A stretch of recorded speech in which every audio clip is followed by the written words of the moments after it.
And actually, usually child, they are basically learn from their parents or their elder brother or sisters. So that is induction. In nowadays also, whenever the student admit in the first year, at the time we also carry out some induction program. So induction program is nothing but they are basically bridging between the school education and the college education. Then what will be taught in these 4 years, that is basically induced in that program. So that is basically induction. And the next, the psychomotor domain of learning. It is basically for the players. For example, in this example, it is being shown that this player would like to kick this ball to the goalpost. So that means that two things are acting simultaneously. One is the physical ability, and is the knowledge. So that is basically the learning in the psychomotor domain. And another thing, that is spiritual domain of learning or integrated experience. Integrated experience, see, there are so many girls are there dancing. So that means they need to dance in a cadence. So that means this is integrated experience. And so this kind of learning is basically known as the integrated experience. Anyway, so now I'm coming to discuss about the course objective and course outcome. So whenever we frame some syllabus at the time, so whenever we frame some syllabus at the time, you know that we need to mention some credit, number of lectures, what is the course objective, what are the different course module and course outcome, and some reference books. But most of the essential in OB system is what is the course objective and what is the course outcome. Now, what is course objective? Sometimes we conflict between the course objective and course outcomes. So what is course objective? Course objective, it is basically related to the teacher's perspective. That is, who is preparing the syllabus, who is developing the syllabus. So what is that? That means what I will give the students. Now, what is my objective to develop this course? And what is course outcome? It is learner's perspective. Then what student will be able to learn from this course? So this is basically the difference between the course objective and course outcome. It is teacher's perspective and it is the student's perspective. And already mentioned, the COs are those what student able to do after completion of a particular course. And what is the most essential thing? That it should be specific. CO should be specific. It should be measurable. It should be achievable. That means whenever we frame the CO, that we must keep in mind these three things. That it should be specific, it should be measurable, it should be achievable. For example, I'm just giving one example. That student able to design one amplifier. I'm coming later. Some COs are also there in this later slide. Some example, but I'm in this slide. I'm just mentioning that student able to design amplifier. Okay, it able to design amplifier, but it is not specific. Why not specific? Because I did not mention. I'm not mention which amplifier. It is audio amplifier. It is radio frequency amplifier, or it is another amplifier. It is micro amplifier. So that means it is not specific. Again, I cannot measure. I cannot measure. And again, I am confused whether it is achievable or not. Because if I give the task, the micro amplifier, it takes some time. On the other hand, if I give the project to a student for audio amplifier, it takes less time. So I'm not clear whether this project can be completed within 2 months, 3 months, or 1 year, or 2 years, something like that. So from that statement, student able to design an amplifier, this does not match. This is not specific, neither measurable, not achievable. So that means whenever we'll write down some COs, these three things need to be kept in mind. It should be specific, it should be measurable, and it should be achievable. And that's has to be implemented. And obviously, these are the three components that should be in one CO. Otherwise, CO should be incomplete. So what are the three components? That is performance component. That means what student able to perform. What is our expectation, or the instructor expectation, or the officer expectation, that what student will able to do after completion of course. What is our expectation? That is basically the performance. Okay, and the next is the conditional components. So based on which student able to perform. For example, the first year student, if I ask them design one integrated circuits which can give the results.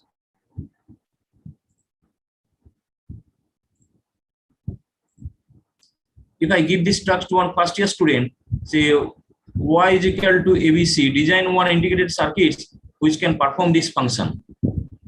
So from first year student, I cannot expect it because the student does not have any some prerequisite of some fundamentals of the MOSFET or the integrated circuit design, digital VLSI or analog VLSI, something like that. So that means I must be concerned about what is the condition based on which he is able to perform. So that conditional component must be there. And another thing, the criteria component. Then a student will perform based on this. Student will perform based on some condition, based on some prerequisite, up to which level. As already I mentioned, that 3 different categories of amplifiers are there. One is the audio amplifier, one is the RF amplifier, one is the micro amplifier, some other amplifier also there. But up to which level, and which criteria, and what will be the frequency range. So that need to be mentioned.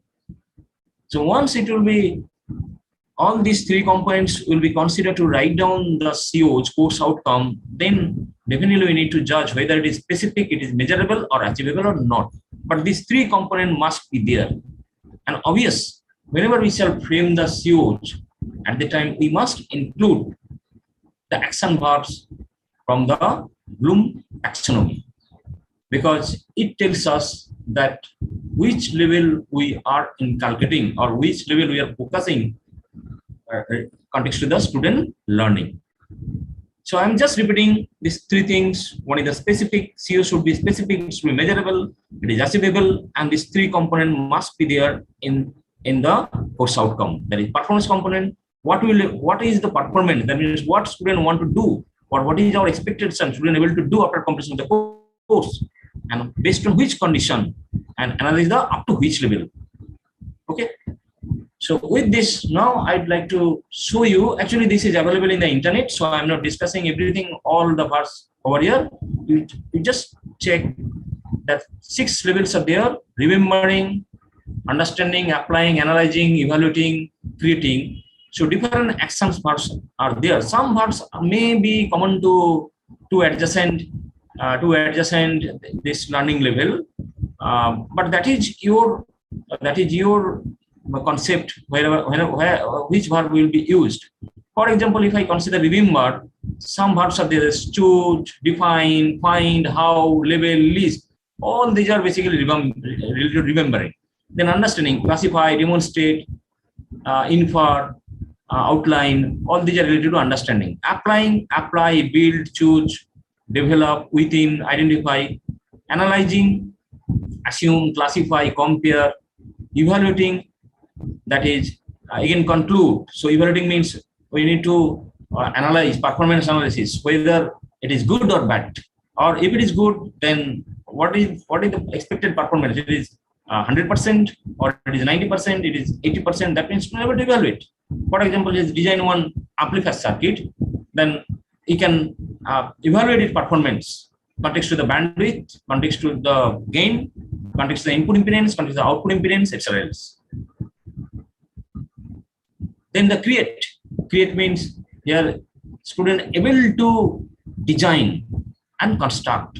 So some verbs are there. See, build, change, choose, combine, improve. So various verbs are there. It may be used based on your COs. Now here I'm presenting some course outcome which considers these 3 things: specific, measurable, achievable, and includes these 3 components. And now as you are listening, then you need to judge whether it is okay or not, and what is the grade. Different levels course outcomes are there, and whether it is strong course outcome or poor course outcome, something like that.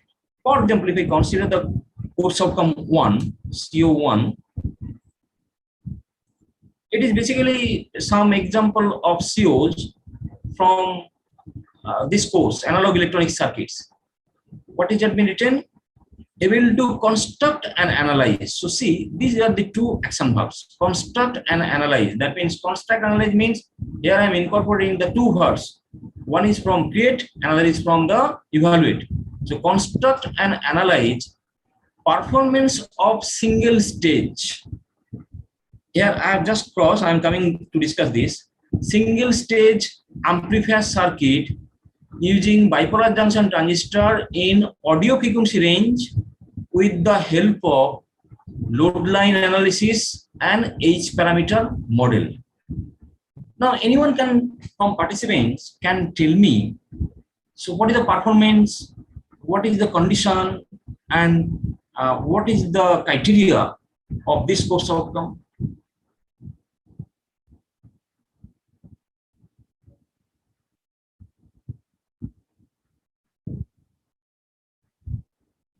Okay, so see, student able to construct and analyze. So this is the performance. Able to construct and analyze or what? Single stage. Here I have also mentioned the multi-stage, but I have just deleted, just cut it. Single stage. That means here I am mentioning the specific single stage.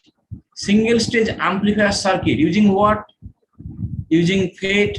So if I don't mention BJT, FET or operational amplifier, then I am very much confused that whether it is using FET or BJT or operational amplifier. So that I need to mention.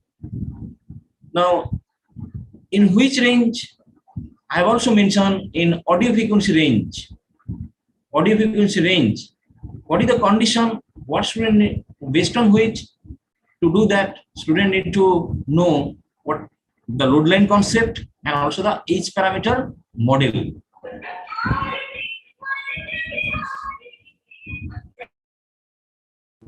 Okay, sorry for interruption. I'm just coming 2 minutes.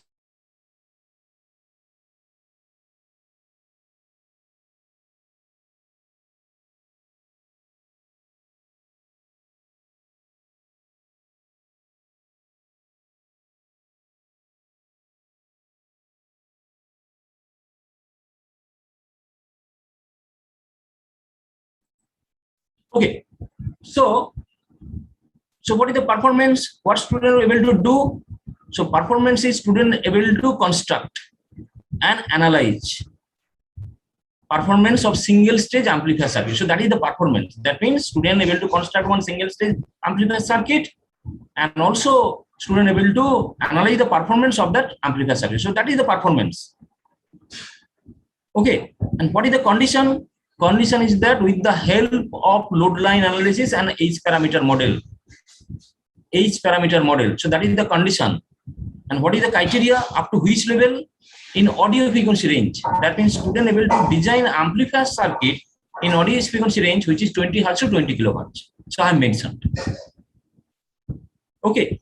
So that is being identified. So it is one complete CO.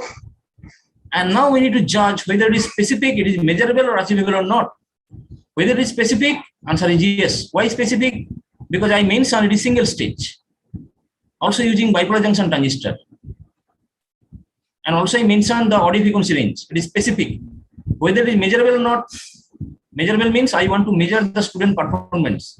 Answer is also yes. Because I have delivered the lecture and student can construct, and based on the performance of the student, for example, whether he can measure the input impedance, output impedance, whether he can measure the bandwidth, or whether he can display the output waveform on the CRO. So these are the learning events, and based on that I can measure. Okay, and whether it is achievable or not, answer is also yes. Why? Because I have given to design only the, I am expecting the audio amplifier. So it is true that audio amplifier can be designed within the effectively 3 months duration of semester. Actually, we have the semester duration is the 6 months, but effectively we get 3 months. I think all of you know that because we have some holidays, some examination, slot test, internal examination, something like that. So within effectively 3 months, whether it is possible to design that audio amplifier or not, answer is yes. So that means it is achievable. But if I give them some micro amplifier, may be possible, but sometimes it may not be possible. So within 6 months, it is not possible. Or if give some other parameter to include the amplifier, that may not also be possible. So we need to frame the CO such a way that it should be achievable. It should be specific. It should be measurable. It should be achievable. So accordingly, some other COs are also designed. Some COs written over here. For example, we can consider CO3. Yes, it is also one CO, but this CO is not so strong. Okay. Again, if we consider the CO4, this is very strong CO. Similarly, CO5, it is also very strong CO. So some COs are also there, which are very strong, which are not so strong. COs are okay. It has been written considering the all three components and also considering this all three parameters. But in some cases, it may be CO may be strong or maybe weak. But whatever it be, these three components, the specific measurable, these three parameters, specific measurable, achievable, it is possible or not, and the these three things, that is performance component, the criteria component, conditional component should be is there or not. Then we can say yes, this is my CO. This is the correct CO, and we need to implement accordingly the in class. We need to deliver the lecture such a way that we can achieve the course outcome. Now, usually the number of COs for a particular course, usually 5 to 6 for theoretical subject, and for laboratory it is 4 to 5. 3 to 4 is okay. Sometimes it may be 4 to 5. Because if you write down or frame the large number of COs, again it is not achievable. Because if you write down 12 COs for a particular course, it is not possible to achieve within the specific duration of the semesters. And already I mentioned the CO should be framed such a way that it inculcates the higher order cognitive level of the student. Because if we write down simply understand in all CO, for example, if I am using, say, the word understand, in every case, for every CO, I am using understand. So it is, although it is one action verb, but for all CO, for engineering course, if student able to understand, amplifier, student able to understand operational amplifier. So understand is vague because it is not the particular CO course outcome in this present 21st scenario, because we would like to inculcate the highest cognitive level of the student. In few cases, the understand action verb may be there. Okay. So now moving into the next slide, that is program outcome. So far we discussed about the course outcome and how to write down the course outcome we have discussed, and thereafter we would like to discuss about the program outcome.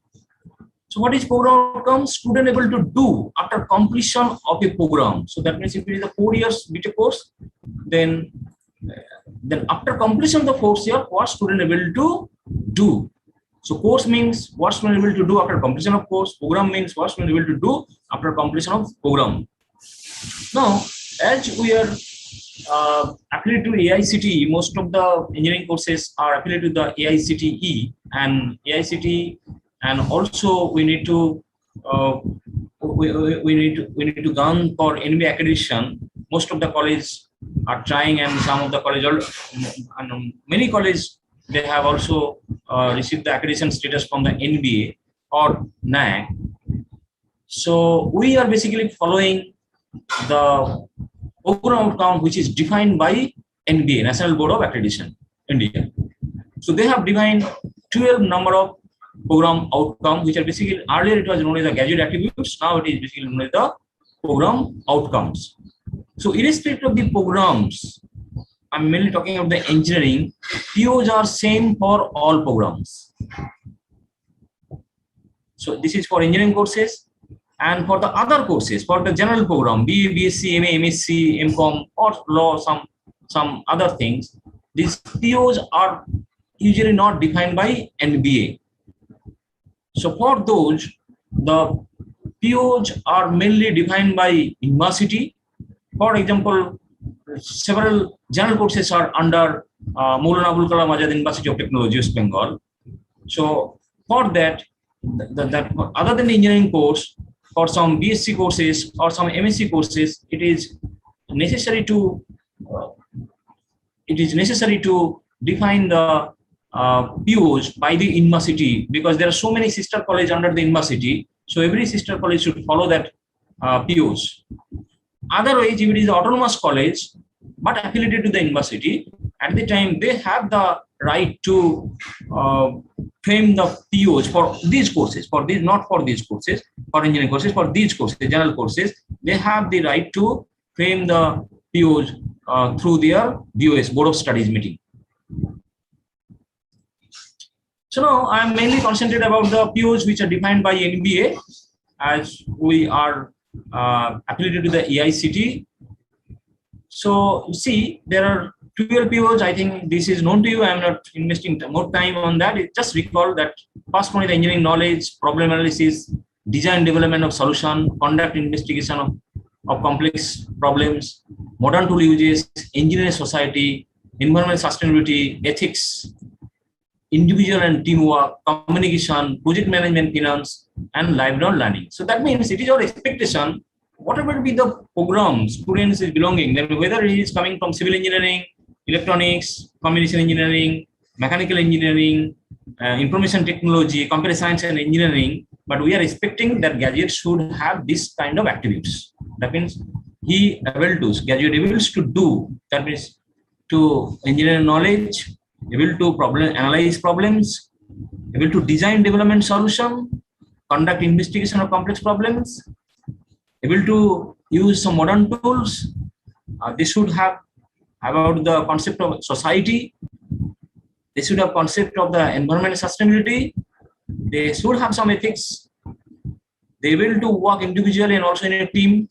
They will to communicate both verbally and also non-verbally.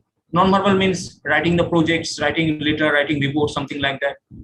And project management and financial, they should have some project management skill and also related to the finance. And finally, they should carry something so that is helpful for their lifelong learning. For example, students are learning some communication skill from some course, so that is lifelong. They are learning mathematics, this is also lifelong. Okay, they are learning some finance, that is also lifelong. Okay, that means they can also become an entrepreneurship also through the courses, so that is also lifelong.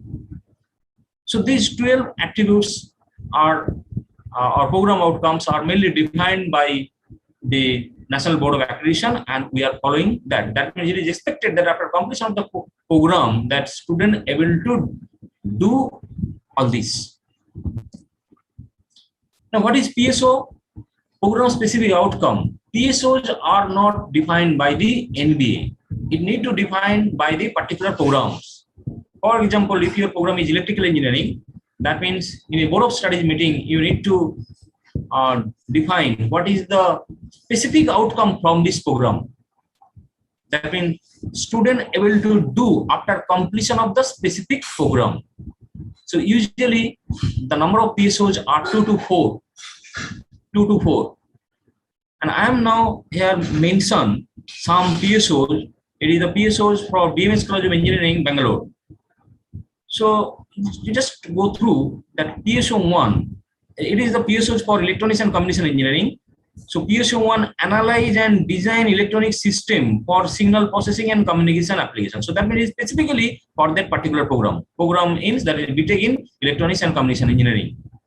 Similarly, PSO 2, demonstrate the conceptual domain knowledge with respect to architecture, design, analyze, and engineering development in data communication and computer networks. So this is also specific to the program.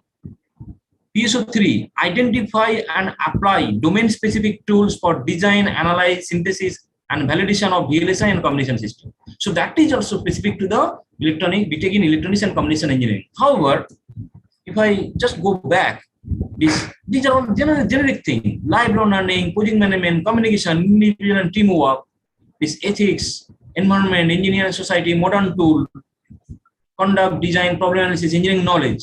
These are irrespective of the program. That means the program should be designed in such a way that program outcome should be this 12. However, here nothing is mentioned contextual program, but in PSO it is specifically mentioned that after completion of this program, student able to do. Okay, so once we have learned about the course outcome, program specific outcome. Now, for the OB system, as the measurement or the attainment is very, very essential things. So now we need to map all this course outcome with the program outcome and program specific outcome. For example, I am taking one course in electronics and communication engineering. And now I must include that course so that it must map to all these 12 attributes. Maybe all attributes may not be mapped, but at least one should be mapped. If none of the POs are mapped with the particular course, then that course need to be discarded, or it should not be included in the course curriculum. Okay, so now what is the procedure for mapping? It's strongly mapped for a particular PO, then value should be 3. Moderately mapped, it is 2. Weakly mapped, the value should be 1. And no mapped means hyphen. Already mentioned that CO should map at least one of the PO, otherwise that should be discarded. Now it is the mapping of CO and PSOs, and there are so many confusion regarding this mapping, because as we are going through the MBA process, so many question arises that how this should be mapped and how one particular should be mapped with some POs. Is there many question arises earlier also? Is there any analytical rule, or it is from some relevance? Some faculty members, they try to map analytically, but most specifically what I must mention that it should be some relevance and based on some evidence. So that is most essential.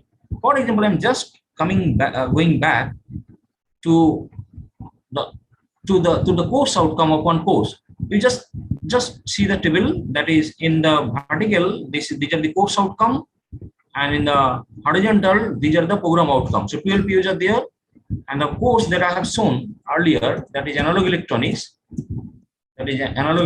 So I mentioned there are 5 POs. So now I'd like to map. For example, I'm just considering the course outcome 1, and here see, able to construct and analyze performance of a single stage amplifier using bipolar junction transistor in audio frequency range with the help of load line analysis and H parameter model. So this is the statement of CO1. Then how will map with the program outcome? Now see, the first program outcome, that is engineering knowledge.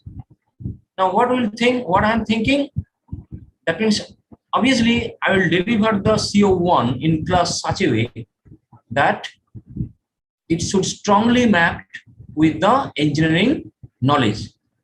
So according to my perspective, it should be 3. Similarly, if other faculty member may map, it may be 2. Problem analysis. Now, if to deliver the topics related to the CO1 is related to the problem analysis, so definitely it should be 3. If it is moderate, then 2. If it is weak, it is 1. If none, then hyphen. But being a faculty member, being a course instructor, I am thinking that my CO1 is related to the problem analysis. Then there, a student, because I will deliver the lecture such a way that I would like to inculcate the problem analysis capability of the student.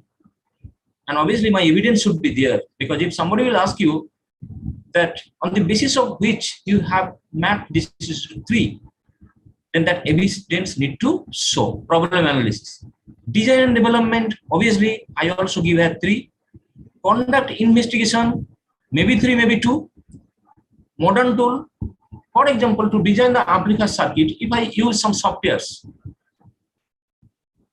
obviously I should use, I must map, this is 3. For example, say I am using Proteus software to design the BJT amplifier circuit single stage. Okay, so at the time I must map this PO number 5 with the value 3. Engineer and society. Now see, apply reasoning informed by the contextual knowledge to assess societal health, safety, legal, cultural issues, and the consequent responsibility relevant to the professional engineering practice. So as if there should not be any mapping with my course 1, that is design or amplifier with this engineering society. But why not? Why I should not map? Yes, I can also map with some values. Why? Because usually the health consideration, so for health purpose, there are so many applications of that amplifier electronics. For safety purpose, there is so many consideration of application of that electronic amplifier. So they may use some value. Environmental sustainability. If I think that my CO1 is related to the environmental sustainability or something I will design or something I will address related to this environment sustainability, so definitely I can give that value, but the evidence should be there. Ethics, obviously ethics should be there. So whenever I will design some amplifier, some ethics need to follow. Okay, or some design some project on amplifier. So I cannot copy another project to my project. I am given some topics to design the student, but student searching the internet, students copying some other design and they are showing me. So that ethics should be followed, but it should be this. It is unethical. So that means students need to design themselves. They need to design the new thing. So their ethics is essential. Individual teamwork. So obviously, whenever student will design the amplifier, I can give the design to individual, but better to give in a group. So at that time, I can measure their performance, the individual performance and their team performance. Whether that means here I can inculcate their participative learning, their group learning, project-based learning. So all these things can be addressed through this individual and teamwork. Communication, whether they able to communicate each other, discuss each other, they can present on that amplifier design circuit or not. Whether they can write some reports or whether they can write some performance report of that amplifier or not. So communication, definitely I can also map with communication. Project management and finance, so how much cost is required to design the amplifier, they also need to know that. So I can also map with this POs. And lifelong learning, of course. So some company may recruit him based on his or her design. So that means whatever he has learned from the program, that design is applicable to industry also. He can also open or start his own business based on that concept. So I must also consider this is a lifelong learning. So that's why you just see I map the CO1 here. I have mentioned actually in NBA this format is taken from the NBA. They used to mention the course outcome in this way: the course code .1. .1 means it is course outcome 1. Accordingly, course outcome 2, course outcome 3, course outcome 4, course outcome 5, so on and so forth. Okay. So see, first 3 POs, 3 already given the justification. PO4 2, PO5 that is modern tool. I have mentioned, I have mapped is 3. PO6, PO7, and PO8 again. Please revisit. So 6, 7, and 8. So 6 means engineering society, 7 environmental sustainability, 8. You see here I have given the lower value 111, and again from PO9, individual teamwork, communication, project management, lifelong learning. Again I have given some higher. Okay, so that is the basis by which we can map one course outcome with the program outcome. But here may be some relevance. For example, I am here giving 3, someone can giving here 2. That may be. That is depends on faculty members. But whatever you are giving the value, accordingly you need to design your instruction and you need to deliver your instruction during the semester classes. So see, if the CO2, CO2 here I have not mentioned any value. That means I'm considering that this CO2 does not map with this value. Similarly, some COs are there, may not address some other PO. So if not addressed, then hyphen should be mentioned. And finally, if I consider all this column, this is the average value. So all these are the course outcome for a particular course, what student able to do after completion of the course, and this indicates considering the overall course. So these are the average value.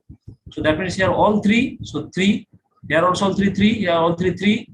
Here if we make it average, then it will some fractional value, but I have taken the round of value. Similarly, all these cases, similarly here there is no value over here. I have considered only this 4. This one, this one, this one, and this one. Because if I consider, then value will be less. Because as I have not added this, then according to my convenience, this should not be considered for average. So similarly,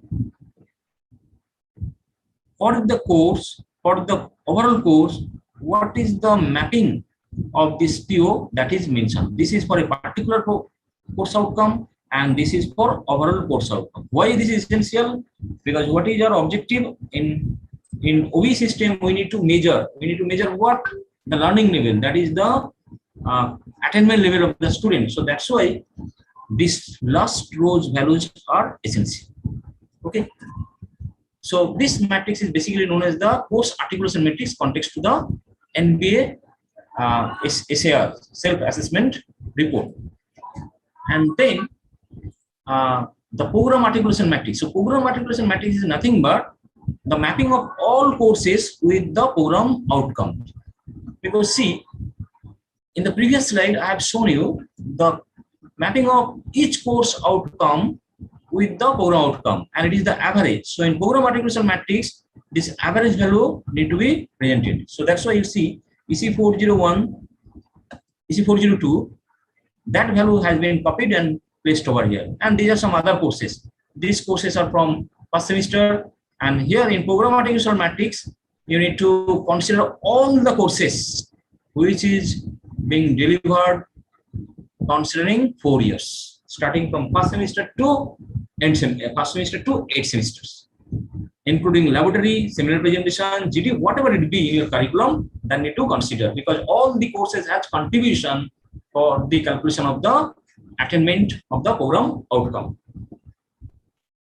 Because few courses are there, for example, say communication for engineers. So they're exclusively address the communications and some other things, that is lifelong learning or something like that. Economics for engineers also there, so that is also required for the project management. Values and ethics, that is also required, because that is also values and ethics, that course is also required for the graduate engineers, because whenever they will work in industry at the time, they need to they should have some values and also have some ethics. So that means the curriculums are framed such a way that all the courses of the curriculum should map at least one of the POs which have been defined by the NP. Okay. So I mentioned 2 things. One is the course articulation matrix, that is mapping of course outcome with the program outcome, and another is the program articulation matrix, where the mapping of the course outcome of the overall course with the program outcome. So this is also required for the attainment calculation of the program outcome. So can I ask you a question? Yes, sir. Yeah, just go back just last slide. How many means PO we have to keep it? You guys seen that first M01, 3 yes, dashes sir. there. Yes, sir. Is it necessary to satisfy all the POs, or at least But in case of say EC, no, sir. Yes, sir. No, sir. Not required to satisfy all the POs, at least one. But in your case, I've seen that it's a EC402. You have mapped almost all the POs. Yes, sir. So I think I'm just asking that. I have no idea. Okay, sir. That, 1 means lowest, right, and 3 is the highest. Yes, sir. So in case of say EC402 or EC804, yes, so all the things are mapped with POs, right? Yes, sir. But in case of first one, these are not mapped. Why? Means Why you are not giving this 1, or why you have given?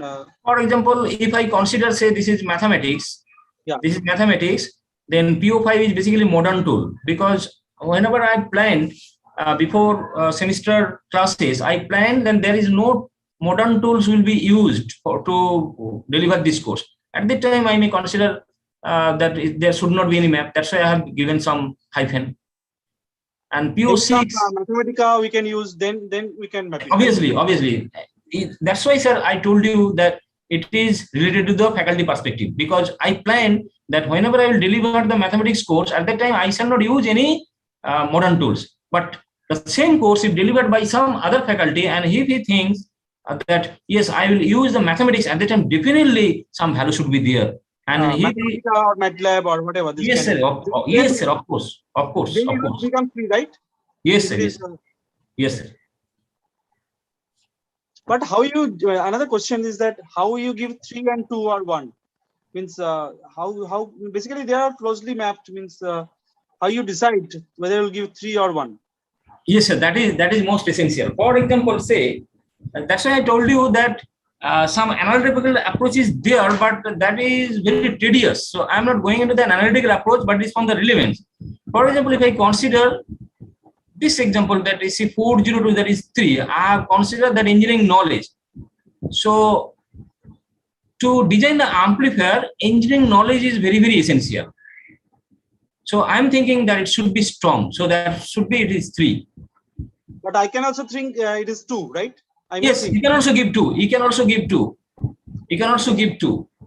And another thing, say I am giving much more lecture to give a more number of lecture to design the amplifier circuit. So at the time I shall give the 3, because if I deliver only 1 lecture or 20 minutes or 30 minutes, at the time I can consider, okay, it is not so strongly mapped with that program outcomes. So that's why I told you that there is some analytical approach, but it is very tedious. So at the time we need to divide the lectures module into the time. Lecture module is in the time, that how much time I am investing. Based on that, I can map with that. Other is from the relevance.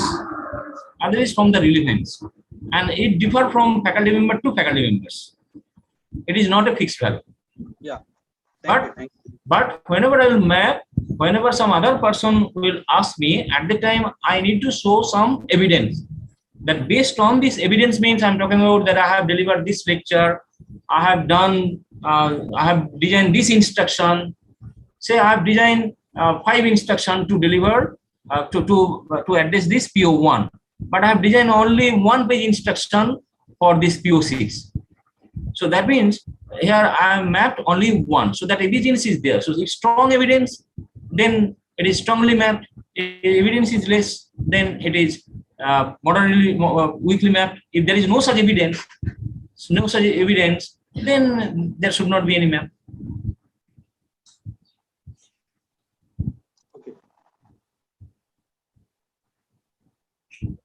Okay. Thank you.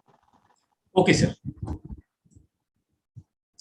So similarly for program specific outcome also, but here actually as it is the core subject, analog electronics, so it is expected that it will map strongly with the PSOs, because core subjects are which are exclusively related to the particular programs. For example, electronics and communication engineering or electrical engineering, civil engineering, and if it is the core courses, then it is expected that it should strongly map with all the PSOs because it is specific to that program. However, if we consider the ethics, or if I consider some course, say values, at that time it may not strongly map with the PSOs, because here I am mainly focused about the specific outcome from the particular course. So that's why the number is very less.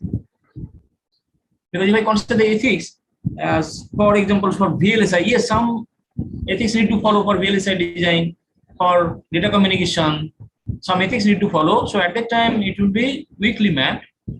Otherwise, with the core course, then it should be strongly mapped. Again, the last row, this indicates the average value considering the overall course. Now again, this is the matrix similar to the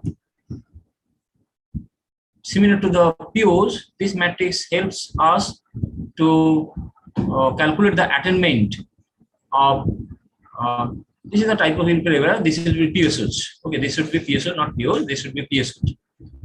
And again, we need to consider the courses which are mapped to the PSOs. Now here, one thing I must inform that all courses may not map with all PSOs.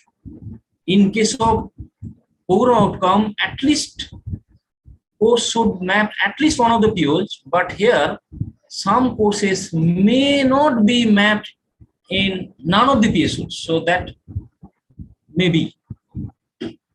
So what I mean to say that not all courses need not be included over here. Some courses may be excluded whenever we are considering with the mapping of this course with the PSOs, program specific outcome, as it is specific to the programs.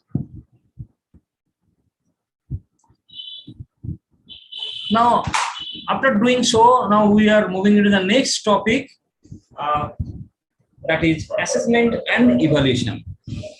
Because as I told you that for OB system, so instruction, course outcome, program specific outcome. So one thing also, that is the attainment, and for that we must also be concerned about the assessment and evaluation. Already told that what is assessment and what is evaluation. Again, I just would like to recall that what is assessment? Process of data collection to measure the degree of attainment of the course goal. So that means basically we are collecting some data through some assessment events, and these assessment events may vary, or assessment technique may vary from course to course, or vary from course goal. It may vary because in some course we may conduct only GD, only Viva, oral presentation. In some course we can consider only class test.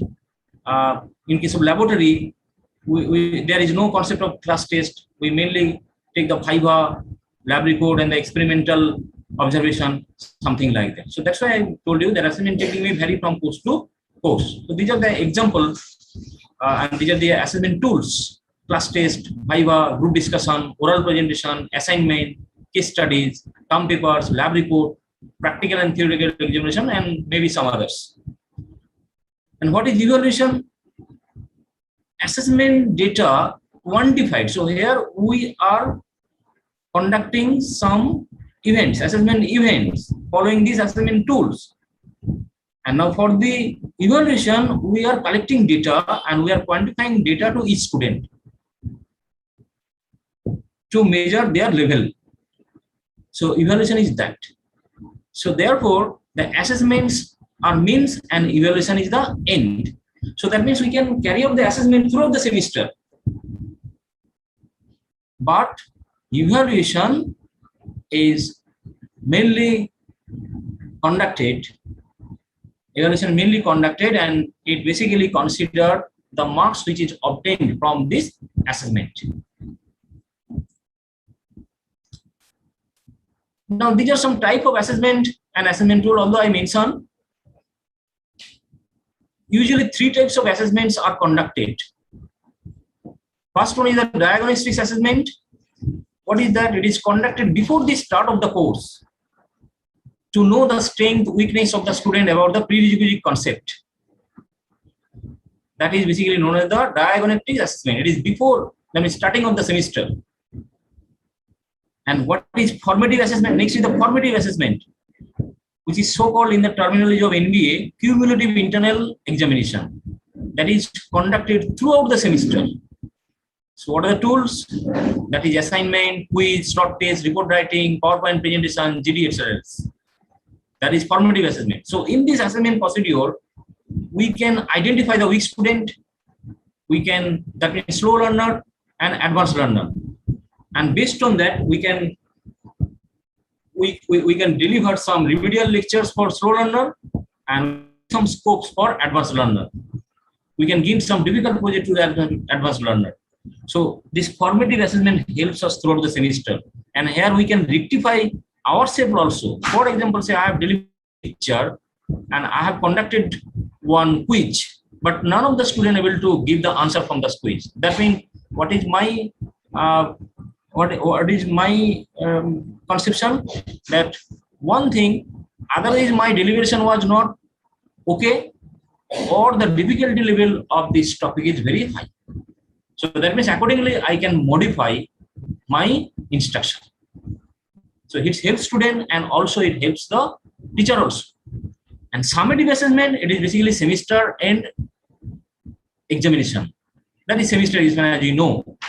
But here there is no provision to correct or to identify the students learning level, identify the students, or there is no provision for rectification. Because once we appear the examination at the end of the semester, then if he or she get the poor marks, then there is no provision because he will jump to the next semester. So that's why in OB system, this is very important, because earlier days there is concept of only the semester examination or year examination. There is no concept of this formative assessment. But in OBE, this has been included. And also this diagnosis assessment has been included, because here there is some provision to identify the weak student and the advanced learner and the slow learner, because our objective is not to give the poor marks to student. Our objective is to identify or increase the learning level of the student, attainment level of the student. So that's why that has been included in outcome-based education system. Because after 1 year or after one semester, if I conduct only one examination, because at the time we are not confirmed that which students are strong, which students are weak. So that's why this is very, very essential in OB system. So these are related to, I'm just giving very little bit discussion about this, that 3 different types of states are there: diagnostic stage, formative assessment, and summative assessment. Now, there are several types of examination, MCQ type question. These are basically assessment items: MCQ question, broad question, something like that. But here I'd like to discuss the characteristics of some item analysis. And it is mainly for MCQ type question, not for the conventional proctored examination. So this is basically MCQ type question. So 3 terms are there. One is the facilitation value, that is how easy the question is, because as I am the instructor and my objective to frame the question so that I can judge the learning level of the students. So 3 factors are there. One is the facilitation value, another is the discrimination index, DI. So what is that? How good is it? Is there a typographical error? Is it to separate from top scorer to bottom scorer? And another is the effectiveness of distractor. So this basically explains, say if I give 4 options, that how much students are confused about the selection of these options. So this indicates that. For example, sometimes we are giving the value, say for particular problem, we are giving the some value, for example, say 0.78, or in some case we can give, for example, say 0.70. So these are related. So whenever students are giving answer, so whether he is selecting this one and this is this one, or we can consider it more close, for example 7.2. So that is basically indicates the effective node distraction. Okay, for example, say I am giving say bipolar junction transistor, says SK100 or CK100 or SK100, this is one SK100, this is one transistor, this is one NPN transistor. Okay, NPN transistor, and it is basically used for audio amplifier. Now I am giving SK100 transistor is useful for audio amplifier or radio amplifier. So some the student who basically know, they will give the audio amplifier, and they don't know, they may give the radio amplifier. So that means there may be some confusion. So that means whenever the options are very close, at that time, through this parameter, we can distract their confusion. Okay, now there is some mathematical approach to find out all the specialization value, DI, and also the ED. So now I'm going to discuss within, I think my time is up to 11:30, so I think I am able to complete within more 10 minutes. So now some tests are conducted. In that test, there are 5 items. 5 items means 5 MCQ questions are there. 1, 2, 3, 4, 5. For example, say to measure CO1, I'm conducting one test. So I have given 5 MCQ type question. And answer key for first one, answer key is C. So 4 options are there. And for first one, answer key is C. The answer key is C, B, C, D, and so on and so forth. And total marks, each question it carry 1 mark. So total marks is 5. Okay, so based on the 5, I am measuring the student learning level. Now this is the rank of the student based on their scoring.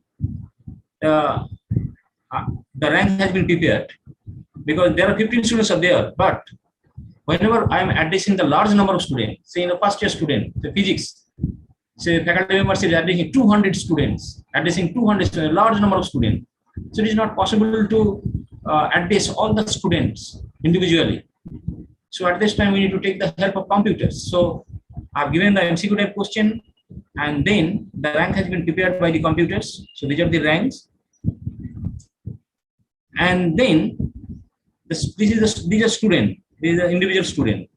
Student 1, student 2, student up to student 15. And student 1, whose rank is 1, he has answered correctly for this test item 1 correctly. 2 also correctly. 3 also correctly. 4 is not correct because correct answer is the C. He has selected the option A. Similarly here, this correct, incorrect, correct, incorrect, correct, incorrect, again correct. Accordingly, for item 2, these are the projection. Item 3, these are the projection. Item 4, these are the projection. Item 5, these are also the projection. Considering the overall course, the rank has been prepared. So these are the top scorer and they are the bottom scorer. And now, how to find out the specialization value? Specialization value means, for example, say I am giving one question. As my background is electronics, so I am very much so sorry for that. I am basically recalling some question from electronics. I am giving. It may not be the highest cognitive level question to the highest cognitive level. I am giving some simple question that how many terminals of one diode. So obviously it is expected that all the students should answer. So if all students should answer, then what will the facilitation value? The facilitation value should be 1. If everyone will give the right answer, then facilitation value should be 1. If facilitation value is 1, then there is no provision to discriminate in the student. That means everybody should give the able to answer. If I ask the student, what is your name? Everybody will give the name, able to tell his or her name. So that means what is my idea? Being a faculty member or instructor, that question is very easiest question. And the next year, I don't use that question to assess the student because everybody can give the answer. That is not the assessment items. So that's why the if facilitation value is the 1, then I must not consider that question. So I may skip that question from my repository. And if now the student answer rightly, then facilitation value will be 0. That means what I need to understand? I need to understand that difficulty level of that question is very high. Otherwise, whatever I have delivered, my deliberation was not correct. So I need to modify my lecture accordingly so that student is able to attend. In half of the student will answer it, then obviously it is 50%. So then how it is calculated? The facilitation value is calculated in this way. So considering all students, I must select 2 groups. Few students from upper group from this rank few student from this upper side and few student from this bottom side, and the middle is very basically average, and I must consider few student from upper group and few student from lower group. Now how many few student that need to identify? Usually 27% to 30% is taken, and it is also expected that I have here, for example, I have considered only 15 students. It is not large number, but the students this should be large number. At the time it is applicable. Otherwise, sometimes some error may be there for calculation. So obviously there is some basis why 27% and 37%. Actually, it is taken some papers of OBE. That's why I have mentioned. But currently I cannot mention the right exact name of the paper or the authors. Later on I can communicate. So this, what is this N? N is the number of students in each group. That means upper group and lower group. So now, as in this case, 15 students are there, and if I consider 27% of this 15 students, so it should be around 4.0. In round up, it will be 4. Okay. So RU is the right answer from the upper group, and RL is the right answer from lower group, and N is the number of students in each group.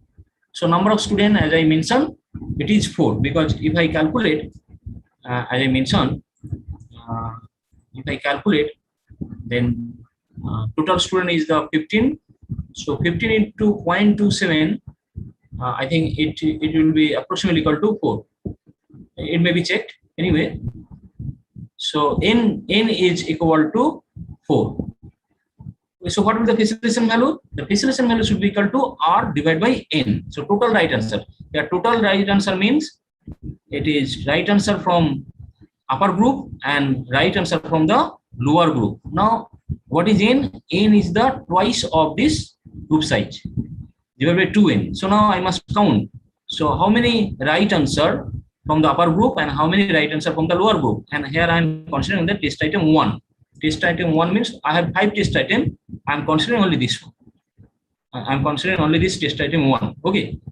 So this is my group size. This is 4. This is upper group, and this is the lower group. So I must count. So how many correct answer? Is 3 correct answer, and from lower group, how many correct answer? These 2 are correct answer. So what is the facilitation value for test item 1? 3 plus 2 divided by twice N. That is 0.625%. That means it is more than 65%. Now, if the value is less, then what you need to understand that the difficulty level of the question of the test item is high. And if it will move towards the 1, then the easiness of the question will increase. So that basically indicates the facilitation value. Now, what is the discrimination index? Discrimination index means I want to discriminate the advanced learner and the slow learner, and for that particular item. How can you do that? It is basically right answer from the upper group, right answer from the lower group divided by N. And already we have calculated 3 is the right answer from upper group, 2 is the right answer from the lower group. So this should be 1 divided by 4. So this is 25% for the test item 1. That means I can discriminate from the upper group to lower group with this value, that is 20% level. If this value will goes downwards, that means the discrimination index, discrimination index is very good. So that means by that question, by the test item, I can easily identify who are my slow learner for that particular items and who are my advanced learner. And the last one, that is effectiveness of discrimination. So that is basically indicates, again I have considered only the test item 1. Now what is NL? And this is basically considering the option A. I'm considering option A. So what is the correct answer for test item 1? Correct option should be C. correct option should be C, because I already told you that 4 options are there: A, B, C, D. And 15 students appeared in this item, and there may be some confusion between the test item 1 and test item 2. For example, again I give you the example of the amplifier, that bandwidth of amplifier is something like that. Amplifier is something like that, and I given the question, the role of bandwidth, role of gain at, so this is considered gain and this is considered frequency. The role of gain at upper frequency is due to internal capacitance of the capacitor or coupling capacitor of the constant. So students are getting confused. So those students who are very well known, know about deeply about this topic, this is the correct answer, and correct answer is given in option C, and some incorrect option is given in option A. So that means option is that rollover is due to capacitor, but capacitor are different. One is due to parasitic capacitor, which is the correct answer, and another is the coupling capacitor, which is basically lump capacitor. So students know that rollover is due to capacitor, fine, but whether it is coupling capacitor or it is due to the parasitic capacitor, some students don't know. So that means that is the confusion related to the students. So that means some student given the tick mark at A, some student given the tick mark at C. So now I want to know that how many students, or what's the percentage of students they have confusion related to this C answer. They are giving an option A. So how many students are there? That means some students are well known about this concept. So that I want to now judge. So that's why now again I consider this upper half, that means upper group and lower group, and I am now considering only for the option A. So now check that only one student from the upper group has given the answer A, and from the lower group give 2 students given the answer A. So here 1, here 2. So that means what is my effectiveness of discrimination? So this is from upper, one student given the option A and 2 students give the option A. So what is the effectiveness of discrimination? Effectiveness of discrimination again is the, according to this formula, NL minus NU divided by N. That is 2 minus 1 divided by 4, which becomes 0.25. Okay. So that means what? As here the number is less. So what is my conception? That most of the student learn the topic very well, because here I mentioned that ED basically indicates this is only for the higher the ED, the large number of students will choose the destructor. The destructor means it is the Romans. Okay, so that it is almost 25%. So I may consider okay, fine, it is okay. So almost I have reached to the end of my lecture. So I must conclude that OBE, outcome-based education system, enhance the student-centric learning in 21st century, and a proper defining of COs obviously helps students engagements and attainment, because nowadays we are basically mentor. So what is our mentor? Instead of delivering more, instead of speaking more in the class, our objective is to engage students, so the student always able to do something. Okay, so that is the motto of the outcome-based education systems. So few things I have taken the references, these 2 references. One is some NPTEL courses, Professor N.J. Rao, OIS Bangalore, and NPTEL courses of Professor S.K. Das Mandal from IIT Kharagpur. Some references I have taken, I have included in my presentation. That's why I have need to acknowledge them. I need to mention their name.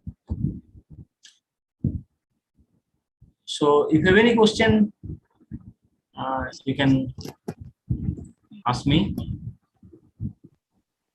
Thank you, sir. Thank you for your wonderful presentation. And you have explained the matter very elaborately and nicely, sir. So, participants, now the session is open for you. if you have any questions, you can ask.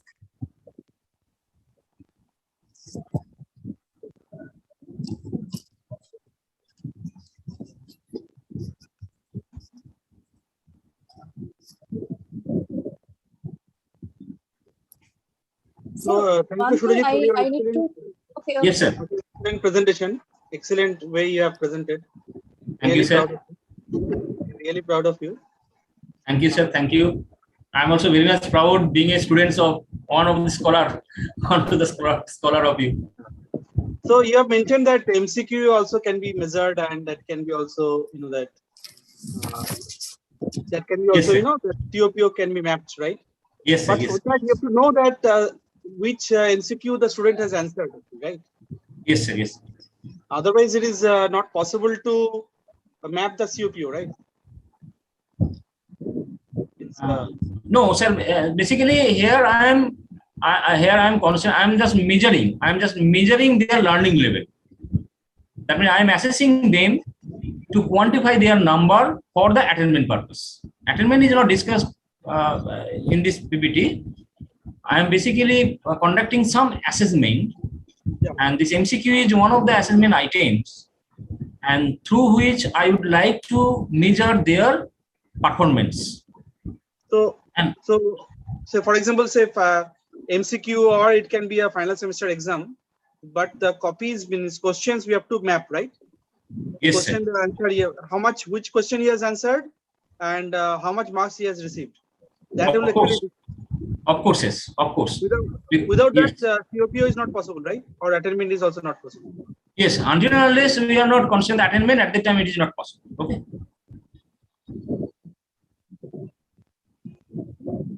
But attainment you have to consider anyway.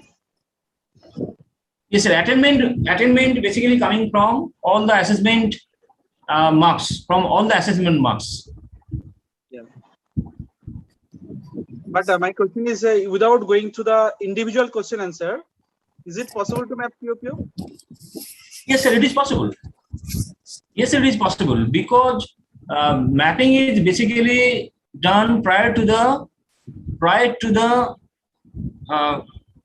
conduction of the class, because I am planning that for some course, say I am mapped.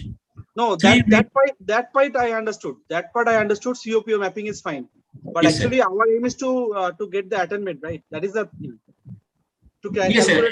Yes, sir. Actually, in this PPT, I am not discussing attainment. For attainment purpose, yes, you are said right. For attainment purpose, all these marks are very, very essential for the calculation of attainment. So one of the item for attainment calculation is this MCQ type question. It may be broad question also. It may be quiz also. It may be some report writing also. It may be some presentation also. So all the marks from all different test item will be gathered to find out the attainment. That means some colleges, they have, they are under WBT or MACOUT, whatever. Yes, so, sir. But if they do not get the exact question answer, how they have mapped, it is not possible to get that NBA accreditation, right? The NBA processing, right? Yes, sir. Isn't it? Am I correct or wrong? So it says in semester, if someone, say, X students, say Devashish got, say, out of 70, say 50 marks. Yes, sir. Surajit got, say, 65 marks. Yes, sir. But no, nothing is question answer wise, means question wise marks are not distributed. So from that, is it possible to do the NBA result mapping or competency mapping or attainment kind of things? Is it possible? It is a little bit difficult at the time. Otherwise, what is being done? For example, whenever we are accepting the autonomous institute, say some other institute, he is under MACOUT. Okay. So for them, for example, Greater Calcutta College of Engineering, okay, GKCM. So for GKCM, it is not possible to know particular student who attained the particular question, because university only disclose the result, only display the results. But which answer is attained by the particular student, for GKCM it is not possible, because GKCM is the affiliated college. But National Institute of Technology, it is autonomous college, and it is examination is conducted by itself. So at that time, it is possible from the controller section that which question is attained by which students. So at that time, the calculation of attainment is most perfect Otherwise, the college like GKCM attainment calculation is also possible, but perfection will be a little bit less. So that's why autonomy is almost very much essential. Of course, yes, sir. Yes, sir. Yes. Yes. Thank you. Thank you.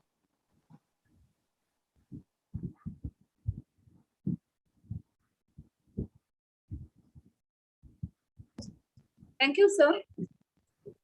Any questions from any other participants?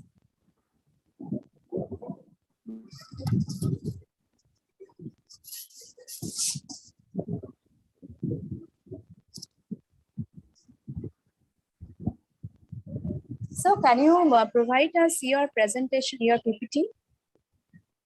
Of course, I'll share. I will send to Arindam. He will share. Yes. Okay. I will send the Arindam mail. Okay, sir. Okay, sir. Thank you, sir.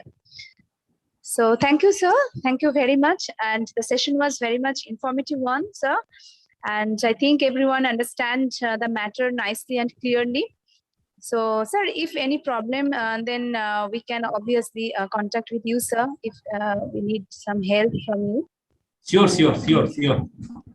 Thank you, sir. Thank you so much. So, on behalf of Greater Kolkata College of Engineering and Management, we are felicitating you, sir, with a digital memento as a token of honor. Please accept it, sir. Thank you so much. It is heartily accepted. Thank you, sir. And we will send it at your email ID also. Thank you so much. Thank you, sir. Thank you so much. So now it is the time for a short tea break. We will start our next session with Mr. Joyantopal, HOD of Computer Science and Engineering, Nadula Institute of Technology at 11:45 a.m. So please stay with us. Madam, it's already 11:45 and I am there. So should I wait for something? Okay, sir, it's already 11:45. So if Arindam, the what to participant do? needs some, if participant needs some break, no issue. Sir, it's up to you, sir. Now, if you want, you can start, sir. We can start now, Arindam? Yes, sir. Yes, ma'am. Yeah, okay. Sir, okay, sir.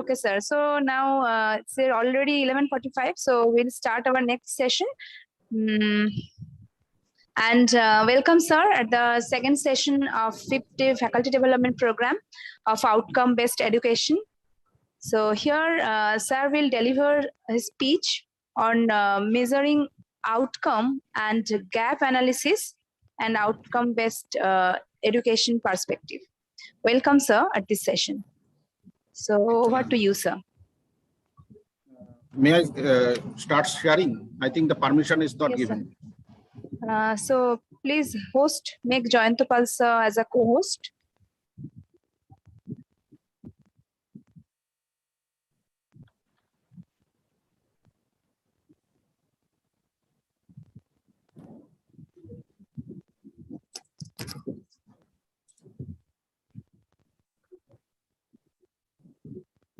So by that time, basically, yesterday evening, Arindam was calling me for my actually pre-biodata.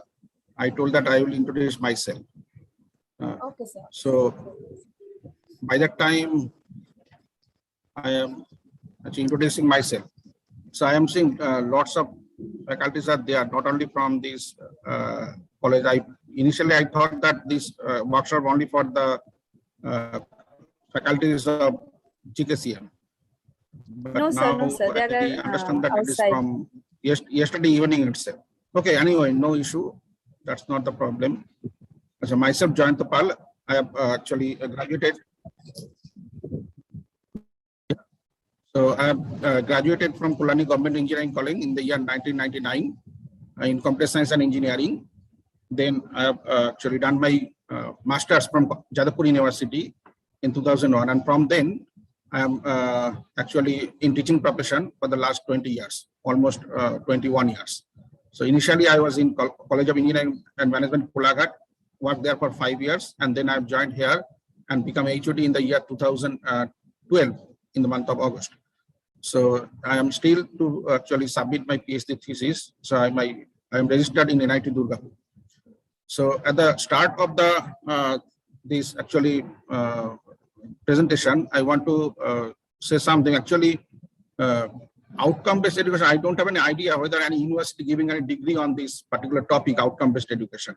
So I don't have any formal degree. I think none of the speakers have the formal degree on outcome-based education. Whatever I have learned from different material that is available in internet. And if you must agree with me that it is very risky to learn anything from the internet, because you are the master of that things. That means you have to judge that correctness of that things yourself. So that is, it is very much actually risky, I should say. So and lots of different views are there in the internet. I have taken whatever I find suitable, and thing is that you have to defend yourself. So if you are able to defend yourself, then you are done. So whatever strategy you follow, you have to defend. And at the same time, I would say that it's very difficult sometimes it is very difficult to make the other person convinced in your concept, in this, while there is no hard and fast actually definition of the things. So even if from my presentation, you may find it actually, maybe that I'm little bit actually going in other direction than the other your speakers has mentioned. So that it does not mean I am correct and he is wrong, or he is correct, I am wrong. So there are different views are there. Okay, let me start the presentation. Yes, now it is visible. I think it is visible. Yes, sir. Yes, and sir. first of all, I like to thanks, before I start the simulation, I'd like to thanks the management of this GKCM, Greater Kolkata Institute of Engineering and Management, for inviting me. And my topic of discussion is basically the measuring outcomes. Basically, I will devote most of the time to measuring outcomes, how we can measure the outcomes, and then little bit about the gap analysis, how we can, after actually measuring the outcome, if there are some you're identifying gap, or this identified gap is there, then how we can address that things. Basically, if you look into my slide, there is no slide on gap analysis. Okay, just I will bring the topic and I will discuss the themes at suitable time. So, before I comment this Karsi slide, basically I have adapted some of the slide from Professor R.V. Ranganathan of BMS College, Bangalore. So before going into the topic directly, let us look into the definition of, or we can say the some your kind of definition of outcome-based. Yes. Excuse me, sir. Sir, full screen, make the yes, Yes. sir. Make the PPT as a presentation mode, sir. Okay, sir. Okay, sir. Thank you, sir. Thank you for your time. Yes, it is already full screen. I forgot to do it actually. Okay. Thank you. Thank you. So outcome-based education, there are several varieties of definition and information available in the internet. So whatever I find best, so that is this one actually. Outcome-based education is the process that involves the restructuring of curriculum, assessment, and reporting practice in education to reflect the achievement of high-order learning and mastery rather than the accumulation of credit, course credit. So earlier what happened, student for the exam accumulates of credit point, get the degree. But now things are different. That accumulation of credit point is not everything. So if you now look into the NBA accreditation process, it is all about OBE. So even NAP also, all are following OBE. So it tells that restructuring of curriculum. So there are several attributes. The curriculum is one thing. Assessment, that means what is my part today. The assessment, how can we assess that whether that actually this outcome means everywhere you have to set the outcomes. And at the end of the particular program and course, you have to measure that whether that particular outcome is achieved or not. So my topic of discussion today, that measuring part. And I hope that some of the speakers have already been discussed that other part of the things. And that is why I have asked Arindam to place my actually session as far as deferred actually, so that every concept is clear before the attainment. Because if you don't know how to actually or frame that outcomes, then how can we measure that things? The first thing is that you have to frame the outcomes, then we can measure that outcomes. Okay. Now, how comes the curriculum in actually as an attribute of OB? So I'll just give some views of that. Then assessment and so on. And then the reporting practice. Another thing is the reporting practice. So those who have gone for that accreditation process, maybe that NAC and that your NBA, whatever the things, you know, the reporting is very much important. Your document will say everything for you. You don't have any scope to explain anything. Even in day before yesterday, we have submitted NAC. So here, our document is, you have to prepare the document in such a way that they should not arise any, there should not be any question on that. So they will not ask for anything, on any explanation. Only you will say that I have actually making a statement whether the supporting document is there or not. So your document will speak for you. So the documentation is very much important. So everything and your itself, you consider it's a recursive process actually. That means your this accreditation is also outcome based. That means NAC, if you go into the NBA site or NAC site, you will find the complete guideline, how they are going to evaluate your program, how you are going to evaluate your institute. Everything is provided. You have to make document in that way. So it is this is basically outcome. That means at the beginning of the course or at the beginning of the program, you have to frame the outcomes, and whenever that course ends or the program ends, you have to measure whether that outcome is achieved or not. And if not, then you have to do some action on that. So that is your gap analysis. So now,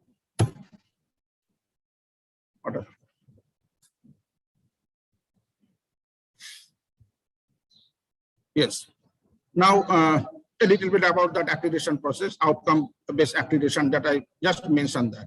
It is actually this, actually the concept actually now shifted from that or that your globalization and what I say that why outcome-based your accreditation is required nowadays.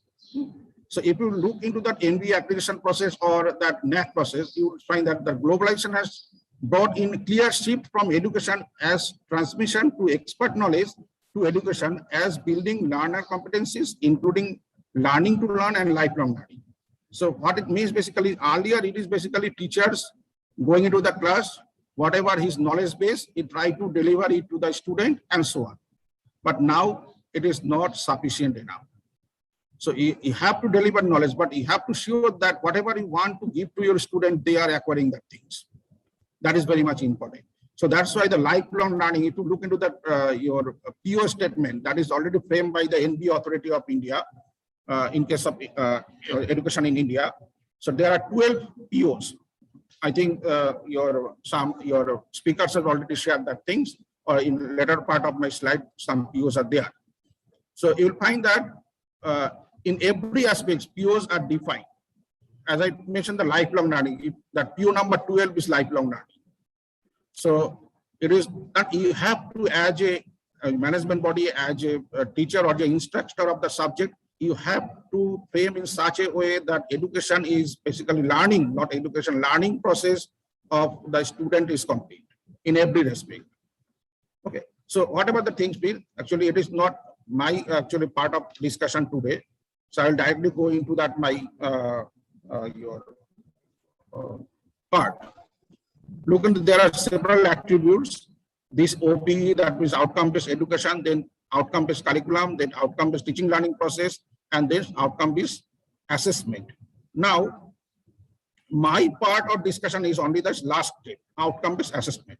That means whether that particular objective that you have defined at the beginning of the course or beginning of the program, whether it is achieved at the end of the course or end of the program. So in case of course outcome, it is end of the course. In case of program outcome, it is end of the program. Program means actually, and another things in context of actually NBA, there is no concept of department. Here it is program. Your department, neither the department nor the institute is accredited. Your program is going to be accredited. That means if it's a computer science department, now we are having running 4-5 programs, in fact, BTech, 4 BTech programs and 1 MTech programs. So you have to apply separately for all the 5 programs. Okay. So the program means that your 4-year course for that, your BTech program, 2-year course for the MTech program. So at the beginning of that program, that whenever a new batch enters, you have to define the outcomes, and at the end of that 4 years, you have to measure that whether it is achieved or not. So I am not going into the detailed discussion of that other 3 parts. It is already been discussed, I believe, and I will concentrate on this OBA. That means outcome-based assessment. How we can measure the outcome. Now, basically, it's a cycle. I'm not going into the explanation part of these things. Basically, you have to set up the outcomes. That means it starts with the mission of the institute. The first things you have to define the vision and mission of the institute, and then in relation with that, you have to find out frame the vision and mission of your department. So maybe one institute has n number of departments. So all the department has to define their own mission and vision in align with the institute. It's not that you are going in one direction and your institute going in another direction. It should be in line with the institute vision and mission. Okay, and there should be a mapping. And how much your vision statement is mapping with your institute vision statement. So that should be there in your NBA portal. It is there. So next, you have to define the program educational objective for each and every program of the department. So next comes the next level actually. So in a particular department, one institute can have n number of departments, one department can have n number of programs. For each and every program, you have to define the program educational objective. That means why the program exists, or what is the reason we are opening that particular program in your department. What is the requirement of that things. So that is your program educational objective. And then you have to define the PO of each and every program. Basically, PO statement is constant, or it is framed by the NPA authority for each and every program, and which is fixed. That means whether you are talking about the BTech programs of civil or BTech programming in mechanical or BTech programming computer science, all 12 POs are same. That is the very basic things. Then you have to frame program specific outcome for each and every program. So for example, in a particular department has n number of programs, then it should have n number of POs for set of POs. There can be 3 to 4 POs for each and every program. Okay, so this POS basically it should be in relation related with that program, specific to the programs actually. So as the 12 POS that is framed by the NPA is fixed for all the programs, now these 3 POS should be in line with your program, and anything that are mentioned in the 12 PO, you cannot include that things in your program specific outcome. Okay, so this set is different. That means PO and POS is completely, it should be mutually exclusive. Then comes, say for example, in a particular program, there can be a number of courses. For each and every courses, you have to set the outcome. So then you have to set up some your teaching learning process methodologies so that the outcome of this course can be achieved. So that means there is direct method, or we can measure the outcomes of course, and the outcomes of PO, it can be measured through the outcome of CO. So we cannot directly measure the PO. Okay, so we can measure the outcome of CO. I will explain that process a bit later. But we cannot directly measure the outcome of PO. So this PO attainment or the measuring of PO, it should be done with the help of CO attainment. Okay, and for this attainment or your course outcome, you have to frame the curriculum in such a way. You have to write the curriculum in such a way that it should be measurable actually. Okay. And the outcome should be achieved at the end of the curriculum. So it is the responsibility of the course instructor. That means the faculty involved with that particular course. Okay, he is the authority. Okay, and another thing, remember that this OBA is basically the bottom-up approach. So everything you have to do in consultation with all the stakeholders. So stakeholders means there are basically 5 stakeholders: student, guardian, alumni, faculty, and employer. These are the 5 stakeholders are there. So everything, your CO statement should be framed in consultation with all the stakeholders. Your PSO should be in consultation with all the stakeholders. Okay, so that feedback from all the stakeholders is very much important, and it has to be documented, because you have to give the proof to the NBA whenever you are applying for NBA accreditation. All that you have done in bottom-up approach. So next comes the measuring of that particular outcome. That means whatever outcome you have fixed for CO, whether it is achieved or not. Okay, so if it may so happen that, so there are n number of courses, out of which some n dash number of courses is achieved and some n dash minus n minus n dash is not achieved. No problem with that. It can so happen, no issue. Okay, that is not a problem. Then within that particular, with the help of that course outcome, we have to measure the outcome of the program attainment. That means PO attainment. Whether it's here also, it may so happen that some PO is not attained. How we are telling that whether it is attained or not? Because you have to set some target value at the your beginning of the course or at the beginning of the program. So this is the target for this particular batch.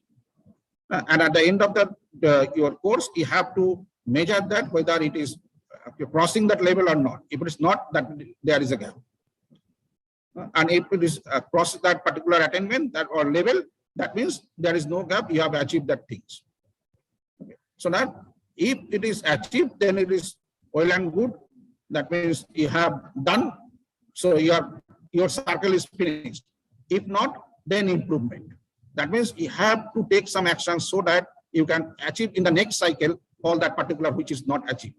So in doing that, it may so happen that you have to lower down your target. That is also possible. Okay. Say for example, for a particular subject if your course outcome, your level you have fixed for 2 or say 2.1, 70%, you find that it is very difficult to attain. So how you can now think that it's okay, this year I will set it for 1.8, but you have to give sufficient logic for that. What can be the logic? The logic is like that. So maybe the subject is very tough. Maybe that you can analyze the result of the subject in last 5 years. And you can say that the average marks for this particular subject is very low. You can compare the result of the same subject in nearby universities and institute, autonomous institute. So there should be sufficient logic for anything that you are doing. Okay. So once you find that every outcome is achieved, that means your circle is complete, then you can enjoy that for your infinite number of time, or rather I should say that until again your mission vision is changed, because your mission vision is supposed to change every 20 years. After 20 years, the vision statement. So again, that's your circle start. Really works in a cycle.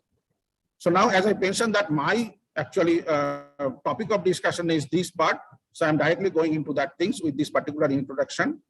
So measuring or attainment means, what is attainment? It is basically the measurement of outcomes, whether it is achieved or not. So there can be 3 different avenues for that. One is the CO attainment, second one is the PO attainment, and third one is the PO's attainment. The 3 techniques I will discuss. In some cases, you can say that whether the program educational objective is attained or not. You can do that thing. The similar logic you can apply, but I will stop at up to this PSO. So I will discuss about up to PSO. Now, so we will start with CO attainment. Course outcome, a narrower statement. That means the broader statement is the PO statement. So CO statement is one step down. Course outcome, a narrower statement that describe what students are expected to know and able to do at the end of the course. So say, as I mentioned, that a particular program has n number of courses. So each and every course should have some your CO statements. So generally there are 4 to 6 CO statements for each and every courses. So I will explain that what number you should keep, so that you can easily calculate that outcome. And so it should not be too less, and it should not be too high. If it is too less, then it is very difficult to cover up the syllabus, and if it is too large, then it is very difficult for you to calculate. So the calculation process will actually take times basically. So in between you should keep. So the number should be 5 actually. It according to me. So you can choose some other numbers also. For our department, I have choose the number 5. Okay. So I will give some reason also for why I keep that things in 5. So PO attainment means calculated through the attainment of COs, as I mentioned. So first you have to calculate the attainment of CO. Then from that CO, you have to calculate the attainment of PO. And everywhere there is involvement of stakeholder feedback. Okay, so I'll explain this process in details. So what is the role of the stakeholder feedback and how we can use that things in calculating the attainment. And then comes PSO. Basically, this PO and PSO attainment is same. It is in parallel process. Why? Because it is a specific. This PSO is the specific program and PO is general. So they are in the same level. So that that calculation formula and calculator mechanism is all are same for PO and PSOs. And you can go for the PO attainment also. Okay, and it can be done from the PO, PSO and PO mapping. So what I mentioned that there can be what I have to mention that there should be a mapping for PSO, PO with PO. If you can frame that mapping, then you can calculate the PO achievement, whether it is attained or not. Okay. So similarly, you should have a PO, CO-PO mapping or CO-PSO mapping to calculate the attainment of PO from CO attainment. Okay. So I'll discuss about up to this PO and POs attainment. I will not go for PO attainment. So POs, what is program outcomes? POs are statement about the knowledge, skill, and attitude the graduate of a formal engineering program should have after maybe in some cases we consider these things after 3 to 4 years of graduation. So it's not that immediately after the graduation, and that's why one PO is added, PO number 12, lifelong learning. So your students should not forget everything after passing the graduate. Okay. So POs are defined by accreditation body. That means in case of India, it is NBA. So it is already defined. It is basically coming from that Washington 12 graduate attributes.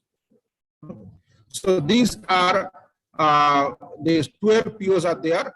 So that is already defined for you. Don't have to do anything. So defining this is the starting point of calculating attainment. So actually, if you want to calculate the attainment, first things you have to, then comes that your mapping. I'll come to that mapping. So these are the 12 POs that your NB has specified for all the engineering for BTech programs.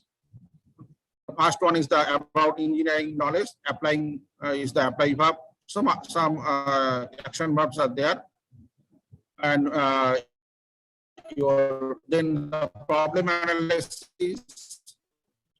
Third one is the design and development of solution. Fourth one is the conduct investigation for complex problem. Fifth one is the modern case tools used. Look into that.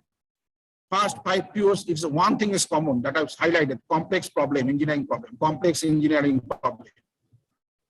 So these are the your keyword, we can say the buzzword. So this is the you should keep in mind that I'll use this term in defining that CO. So engineering problem, complex engineering problem, everything. First CO, first 5 COs, it is having this complex engineering problem.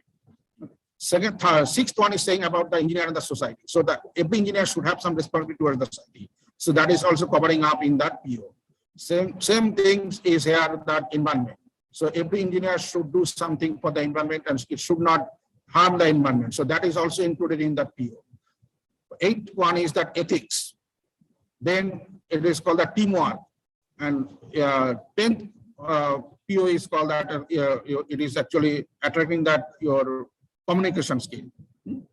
And 5th one is the finance and project management. 12th one is the lifelong learning. Now it is PSO. PSO basically it's a program specific outcome. there can be 2 to 4 program specific output. So again, I am telling go for a number 3. So if you make it 4, that means you have to calculate more. So no issue with that. You can keep it 2 also, but it is too less. So you can, in most of the cases or most of the college or most of the programs, I noticed that it is restricted to 3. Okay. So whenever, one suggestion for this, whenever you are designing your PSO, you should keep in mind the action verbs. So what is action verbs? I'll come to that. So I'm actually showing you one example of this your PSO that I have defined for our programs. Look into that 3 your PSO, program specific outcome, and some your words are highlighted. So these highlighted word are the action verbs. These action verbs come from the Bloom's taxonomy. So I'll show you that example and why we should use this action. It is very easy, or very your purpose is very very easy to explain. It will be very easy, make the things very easy for you to do the mapping with CO if you use these particular action verbs from that Bloom's taxonomy.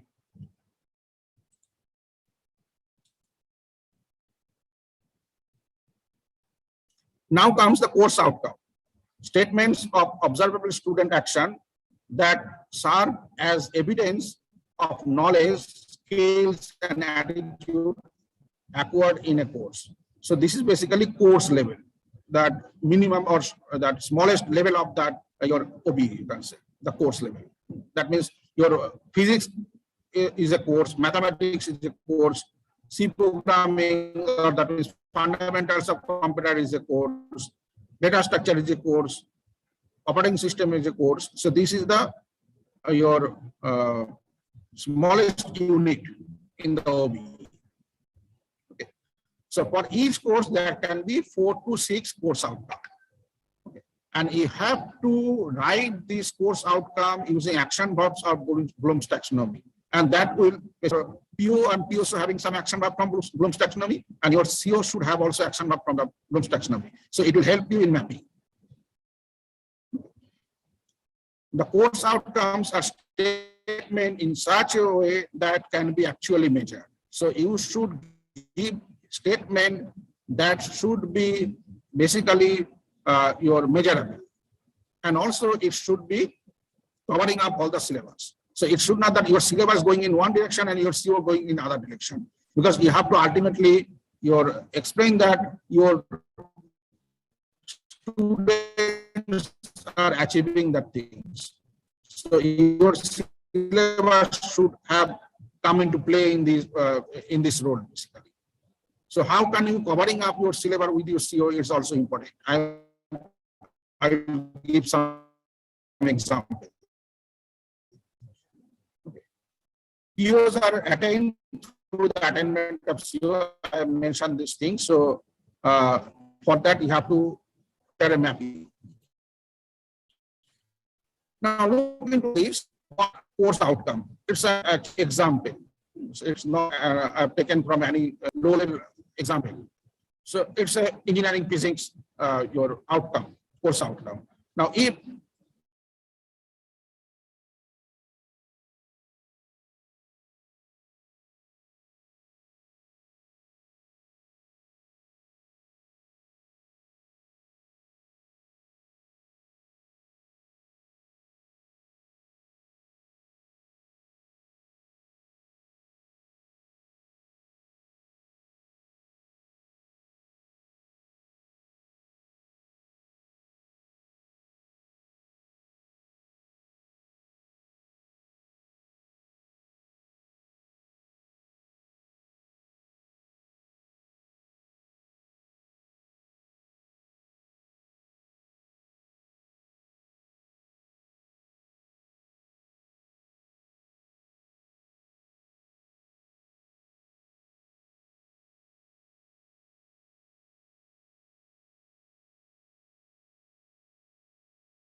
Participants, please wait. I think there are some network issues from sir side. So, be patient.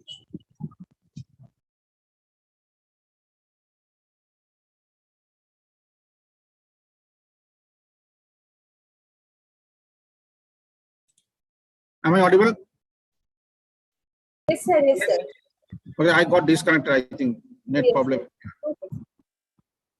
So I have given one sample example, and look into this. In all the PO1 to PO5, the keyword used here is understand. That's why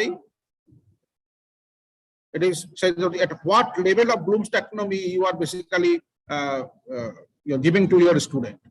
Look into this Bloom's taxonomy. If you are already, I think you know that things. That understanding, remembering level is the lowest, then understanding, then applying, then analyzing, then evaluating, then creating. Okay. So if you use the action verb from the level, every statement, every level of this Bloom's taxonomy has some action verbs. Okay. So if you use that action verb from this lower two level, that means the knowledge level of your student is restricted within this first two level. But it is supposed to be in higher level. So you have to use the action verb whenever you are framing your COs. It should be distributed over all the your Bloom's taxonomy level. So that it retains that your cognitive level of the learning of the student. So you have to explain somewhere. So now giving some comparison example. So I am not yet yet to come to my topic of your attainment process. Look into that Bloom's taxonomy: remember level, understand level, apply level, analyze level, create level. Now, if you look into the PO statement, this is your PO1 statement, basically engineering knowledge, apply this. The apply action but is there in PO1. So that is basically at your knowledge level 3. Problem analysis in the 4th level, and then design development, it is in the 6th level, that is creation level. So these 3 is the that means PO statement, it is basically at level 3, 4, and 6. So if we use the action verb only from the remember and understand level, then it is not going to map with the higher level POs. So then that means you have used your CO can be attained, but none of the CO will try your attract this PO. So that means your PO remains unattended. So whenever you are writing your COs, you should keep in mind the action verb that should be distributed over all the level of the, yes, remembering, understanding level should be there, but it should be distributed over the all the level of the Bloom's taxonomy. So there are 2 parts. One is the action verb. Whenever we are writing your CO, there should be 2 parts. One is the action verb, another is the learning statement. And these are some I have pointed out some action verb that is that should be there in your, or you can use this actually action verb in writing your COs. So for example, this one, apply. This is your action verb, and rest of the, this is the learning statement. And apply keyword you have used, that means you are attacking or attracting that PO1. Analyzing you have used, that means it is mapped with P2. Okay. So using this is the clue, basically, that action verbs. So whatever action verb you use, that will directly match with the corresponding POs. Then I'm ultimately coming to that mapping. So as I mentioned that PO attainment is calculated from the CO attainment. So for that, you should have a CO-PO relationship. Okay. So that relationship, how can we say that this PO is related with this CO? As I given example of this in the last slide, look into this. From this apply keyword, we can say that, okay, this one is related with PO1. But at what level? If you look into that, your guidelines of NBA will say that there can be 4 levels. No mapped at all, that is 0, 1, 2, and 3. 3 is the highest level of at your mapping, then 2, then 1, and then 0. Okay. So at what level it is mapping? So that is another aspect. So one you can say that is PO1 is your mapping with this CO1 as action verb is matching. But at what level? So here another your example or one your idea based on the number of COs and the session dedicated on them to them. it is possible to identify the strength of the material. So in our case, I am using that how many sessions we are giving to that particular CO. So that will give you that actually attainment level, sorry, not attainment, the mapping level, whether it is 0, 1 or 2 or 3. Say for example, if your total syllabus, there are 40 lectures and you are having 5 COs. So average is 5 into 8 is 40. So 8 lecture, if you provide them, that means you can say that if you are providing the 8 lecture, that means its mapping is 3. So it should have a relation with that action verbs, and the total number of lecture provided is 8. That means your you consider the mapping factor is 3. And as per proportionate, you can give 1, 2, and so on. So this is one mechanism. You can follow some other technique also, no issue. Because there is no hard and fast your guideline in the NB process that this should be the method of giving that level value. Okay. So another things from direct question you can say. So till now, whatever I've discussed is that it is basically you can theoretically you can do this, but how it is that your syllabus and that question comes into picture. So we can do that. We can make a suitable COs. We can make suitable PSOs, and we can make make a mapping also. But how the syllabus and that your question paper comes into play in these particular cases, attainment process. Whenever you are writing, as I mentioned earlier, whenever you are writing the COs, you have to keep in mind that it is covering up all the syllabus. So that is one issue. And whenever you make the question paper, it should relate with all the CO. So that means all the questions, it should be distributed throughout the your syllabus. That is giving you the your coverage of the syllabus. Okay. Now this is a COPO matrix. One example I think was given. So this is one example. So maybe for a particular course, we are our mapping is there are 12 your POs, 3 PSOs, and 5 CO. So as per the statement of the CO and the PO statement, we are finding out the mapping factor. So whether it's 3, 2, or 1. So anybody having any conclusion or any question, you can ask. No issue.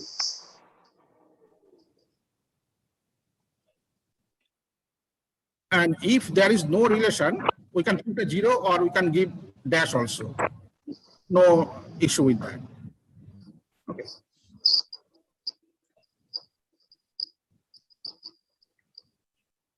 I think someone is unmuted.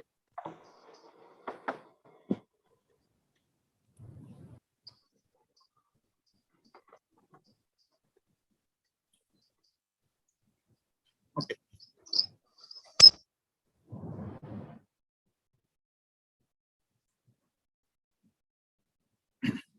So this is another your idea that I want to share with you. Whenever you are preparing the CO and keeping your mapping, you must give your that mapping function at least in column wise. If you look into this column wise, at least there should be 2, not less than 2. Either there should not be any mapping, or it should be at least 2. So that in that your criteria, this one is not a good mapping. Last one. So it sorry, no, it has a 3. So yeah, yes, oh, it is not summing up. So here the maximum is 3. Here the maximum is 3. Maximum is 3. 3. No mapping, so no issue. No mapping, no issue. Here 2, no issue. All are yes. Either 2 or 3 is the maximum in every column. So this is one clue. Why I'm telling these things, you'll understand a little bit later whenever we are calculating the outcomes. So this is one suggestion, or that from my experience, I'm telling that whenever we are mapping this, try to map in such a way that the minimum value in a column it should be 0 or 2. There should not be a 1, only 1 in a particular column. So that will adversely affect in your calculation.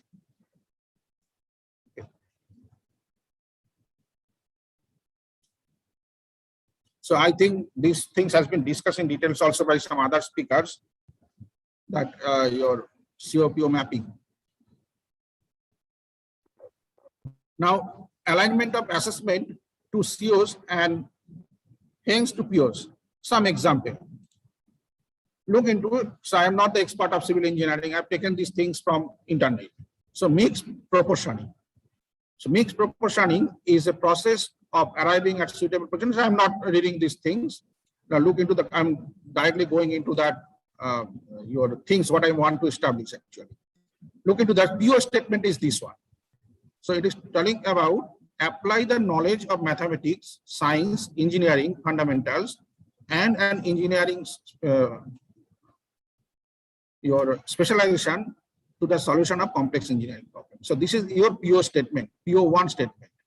Now, say for example, the course coordinator for that particular subject that I mix proportioning, that she framed that CO number 3 is like this, able to understand mixed proportioning techniques for field application. So this is the statement for CO3. Now, how I'm just trying to explain how question comes into play. Now, that same teacher, that means instructor, framed the question in this way, briefly explain the various method of mixed proportioning techniques. Now, look at this, whether it's a mapping or whether it is justifying your COs and POs. Look into this. Here, the action verb is able to understand the mixed proportioning. But actually, PO statement is a apply. It is in the third level of the your Bloom's taxonomy. But understand is in the second level. First one is the remember, understand, apply, analyze, then your evaluate, and then the design and create. Okay. So this is in the third level. But here the question is briefly explain the various method of mixed proportioning techniques. That means it can go as far as understand level, not the apply level. So if you can understand, then you can explain. So application level is not attracting here basically. So it is not a mapping of with PO1. Even if you are saying that your CO3, as there is no action verb called apply, so it is not at all your mapping with PO1. Even if you have given here the action verb apply, but if you try to measure that things within by this question, that means it is not the question that is used to measure this outcome. So that is my actually that I want to establish that thing. So that is how why the how the question paper comes into play. So whenever you are you're framing your question, you have to keep in mind that CO statement that you want to attract and the PO statement that also you want to attract. So otherwise, you will fail because you have to your purpose is to basically to achieve that things. How can we achieve? You are not testing your student whether they have the your ability to apply the knowledge. Then how can you see that it is achieved? So first you have to test, and then how much marks they can get from that particular question. You have to accumulate that things. Then also you can say if it is coming at the desired level, then it is actually achieved. Now, if you look into that statement, these particular things is not basically, it is basically weak. The COPO mapping, even if you say that the COPO, what is the mapping of COPO? It's basically very weak. Why? Because the question is not able to test the ability of applying power of the student. Even your CO is also not talking about the application level of the student. You may say that your CO is basically measured by this particular question, because it is also talking about the understand. It is also the question is also measuring the understanding level of the student, but it is no way related with the PO1. So you can also so that means the mapping of this CO and PO is basically 0. So there are some other example. I am not giving into that things because it is not the today's discussion topic.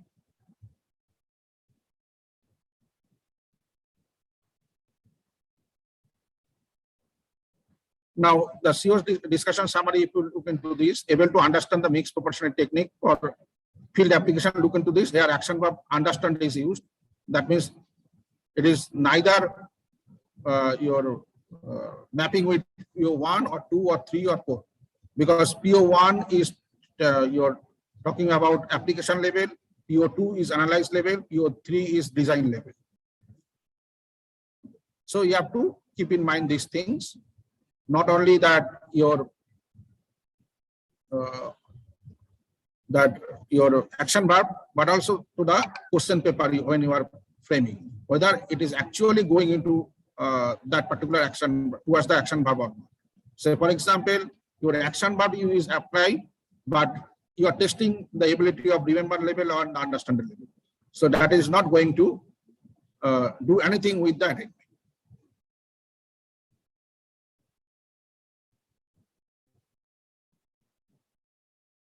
Now, so I am into that process of attainment. So process of attainment of COs, POs, and PSOs start from writing appropriate COs of each course of the program from first year to fourth year in a 4-year degree engineering program. The course outcomes are to be written by using action verbs of learning levels suggested by revised Bloom's taxonomy. So one CO I can show you for your reference. Look into this, the first year syllabus, computer science engineering syllabus. Is it visible? Yes, sir. Yes, sir. So look into that CO statement. Understand, and another thing that I must mention that it's not that the one CO should have only one action verb. You can use multiple action verbs also, no issue. Understand the fundamental concept of computer and mathematical knowledge and apply them in designing solution to engineering problem. So whenever I am using the term engineering problem, that means it is attracting you 1, 2, 3, 4, and 5. Okay. So now what are the action verb used? Understand, apply, design. The second, and how which part of the syllabus it is attractive, attracting, look into the syllabus, fundamental concept of computer. So look into that, what are the topics include, different fundamentals, number systems, and everything. So that's why I have written here the fundamental concept of computer and mathematical knowledge. So that means by this CO1, basically, we are trying to understand, achieve the understand level and apply and design level from this first module. Okay, so that means whenever we create the question paper from this first module, we have to keep in mind that we have to test this level from of the student. That means the understand level, apply level, and design level. Okay, so then only we can say that this particular CO is achieved. Similarly, look into the CO2. Understand the basic concept of C programming and use of data types, operators, inputs, input-output functions for developing and implementing complete program, including leading to solution to mathematical engineering problems. So here I am not using the exact complex engineering term. So mathematical and engineering problem. So again, I am testing the understanding level, developing level, and design implementation level. So it is very easy to test that level also. If you write implement one program, that is, you are done with that. Second, and how this CO2 is basically, look into this introduction to C programming. So 5 lectures I have dedicated for that out of 36 lectures. So depending on that, you will shoot whether it's 2 or 3, you have to find out. So using CO2, we are basically try to cover up module 2. Now look into that CO3. Use conditional branching, iteration, recursion, and formulate algorithms and program in solving mathematical, scientific, engineering problem, leading to lifelong learning. So leading to lifelong learning, that means I am now attracting the PO12. So that means it should have a contribution to PO12 as well. Okay.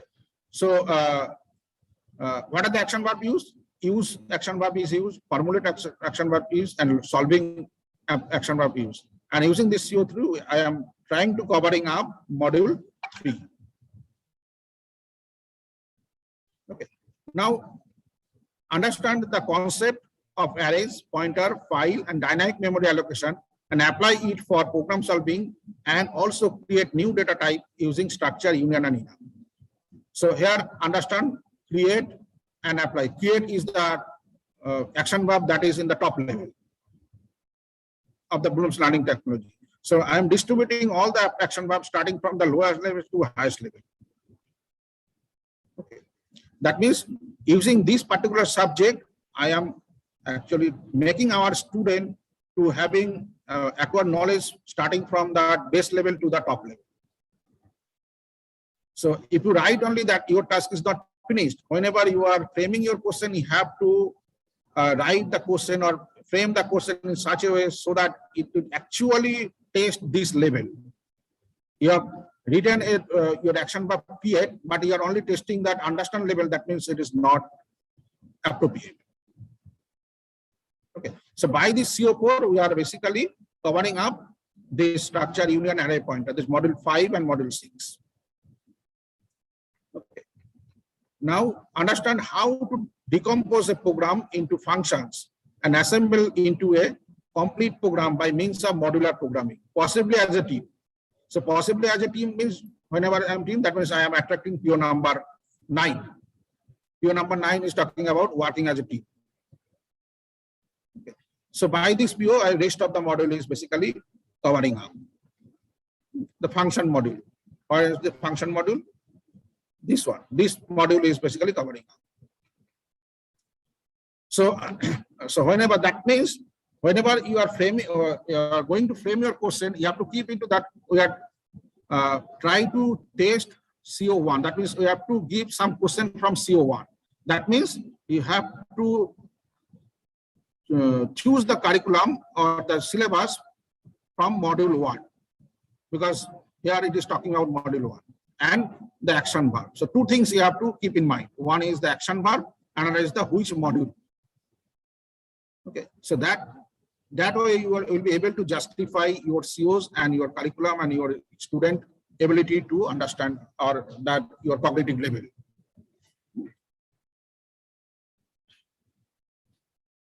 So hope I am able to make you understand these things.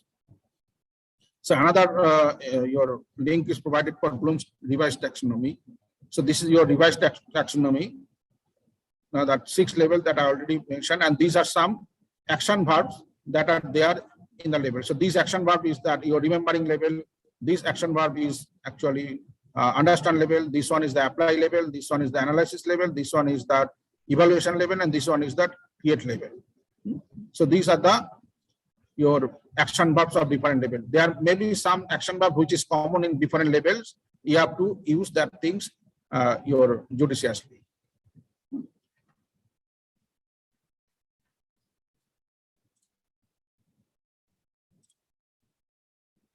Now, I am coming to that attainment process. So attainment of CO must be calculated in two forms. That means direct measurement of that attainment and indirect measurement of the attainment.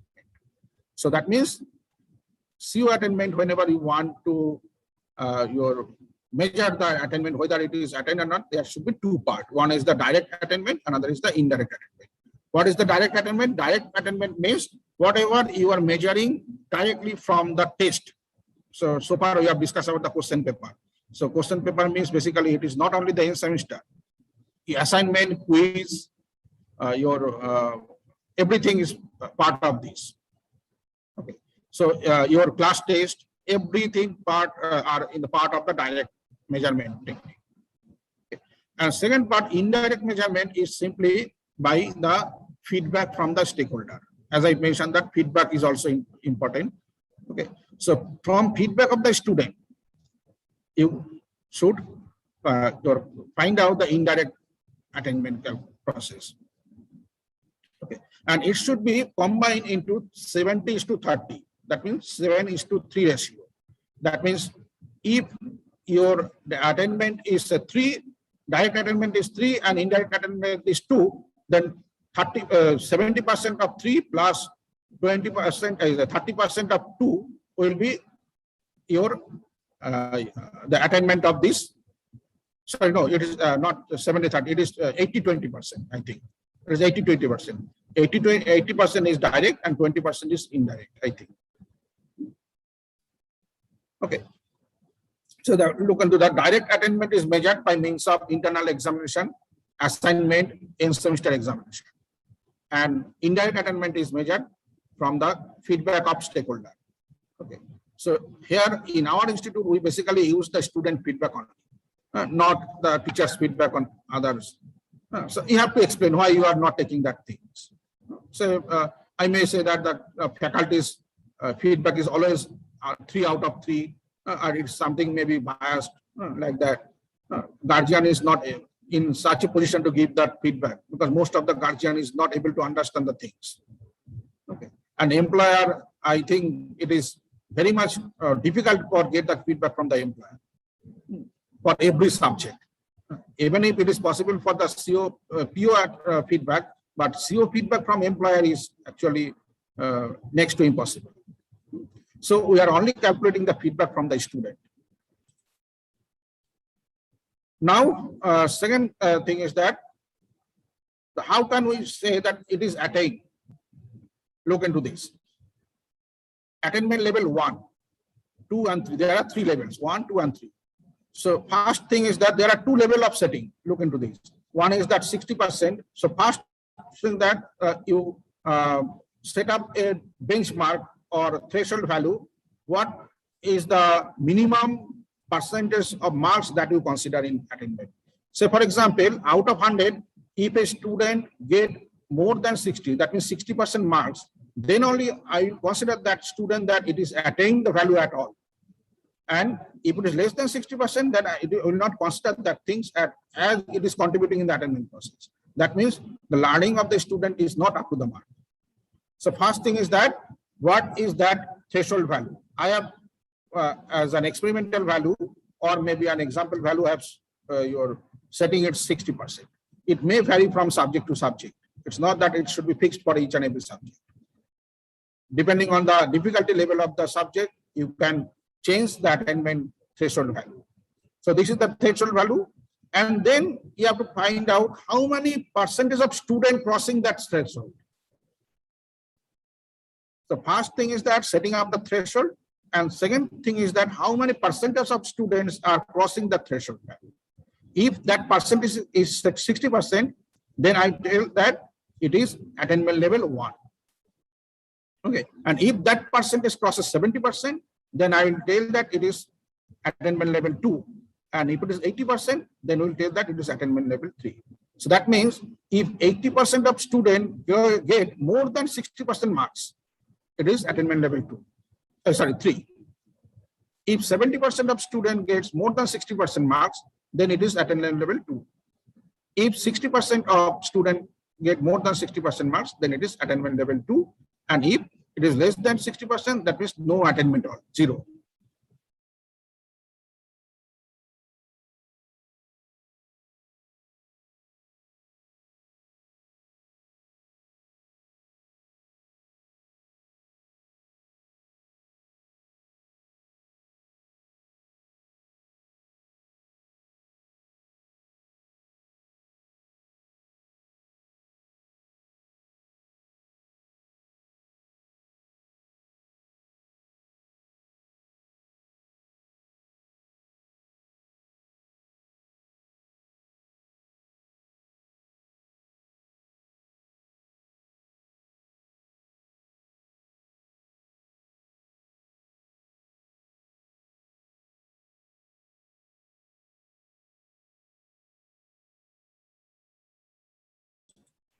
Hello.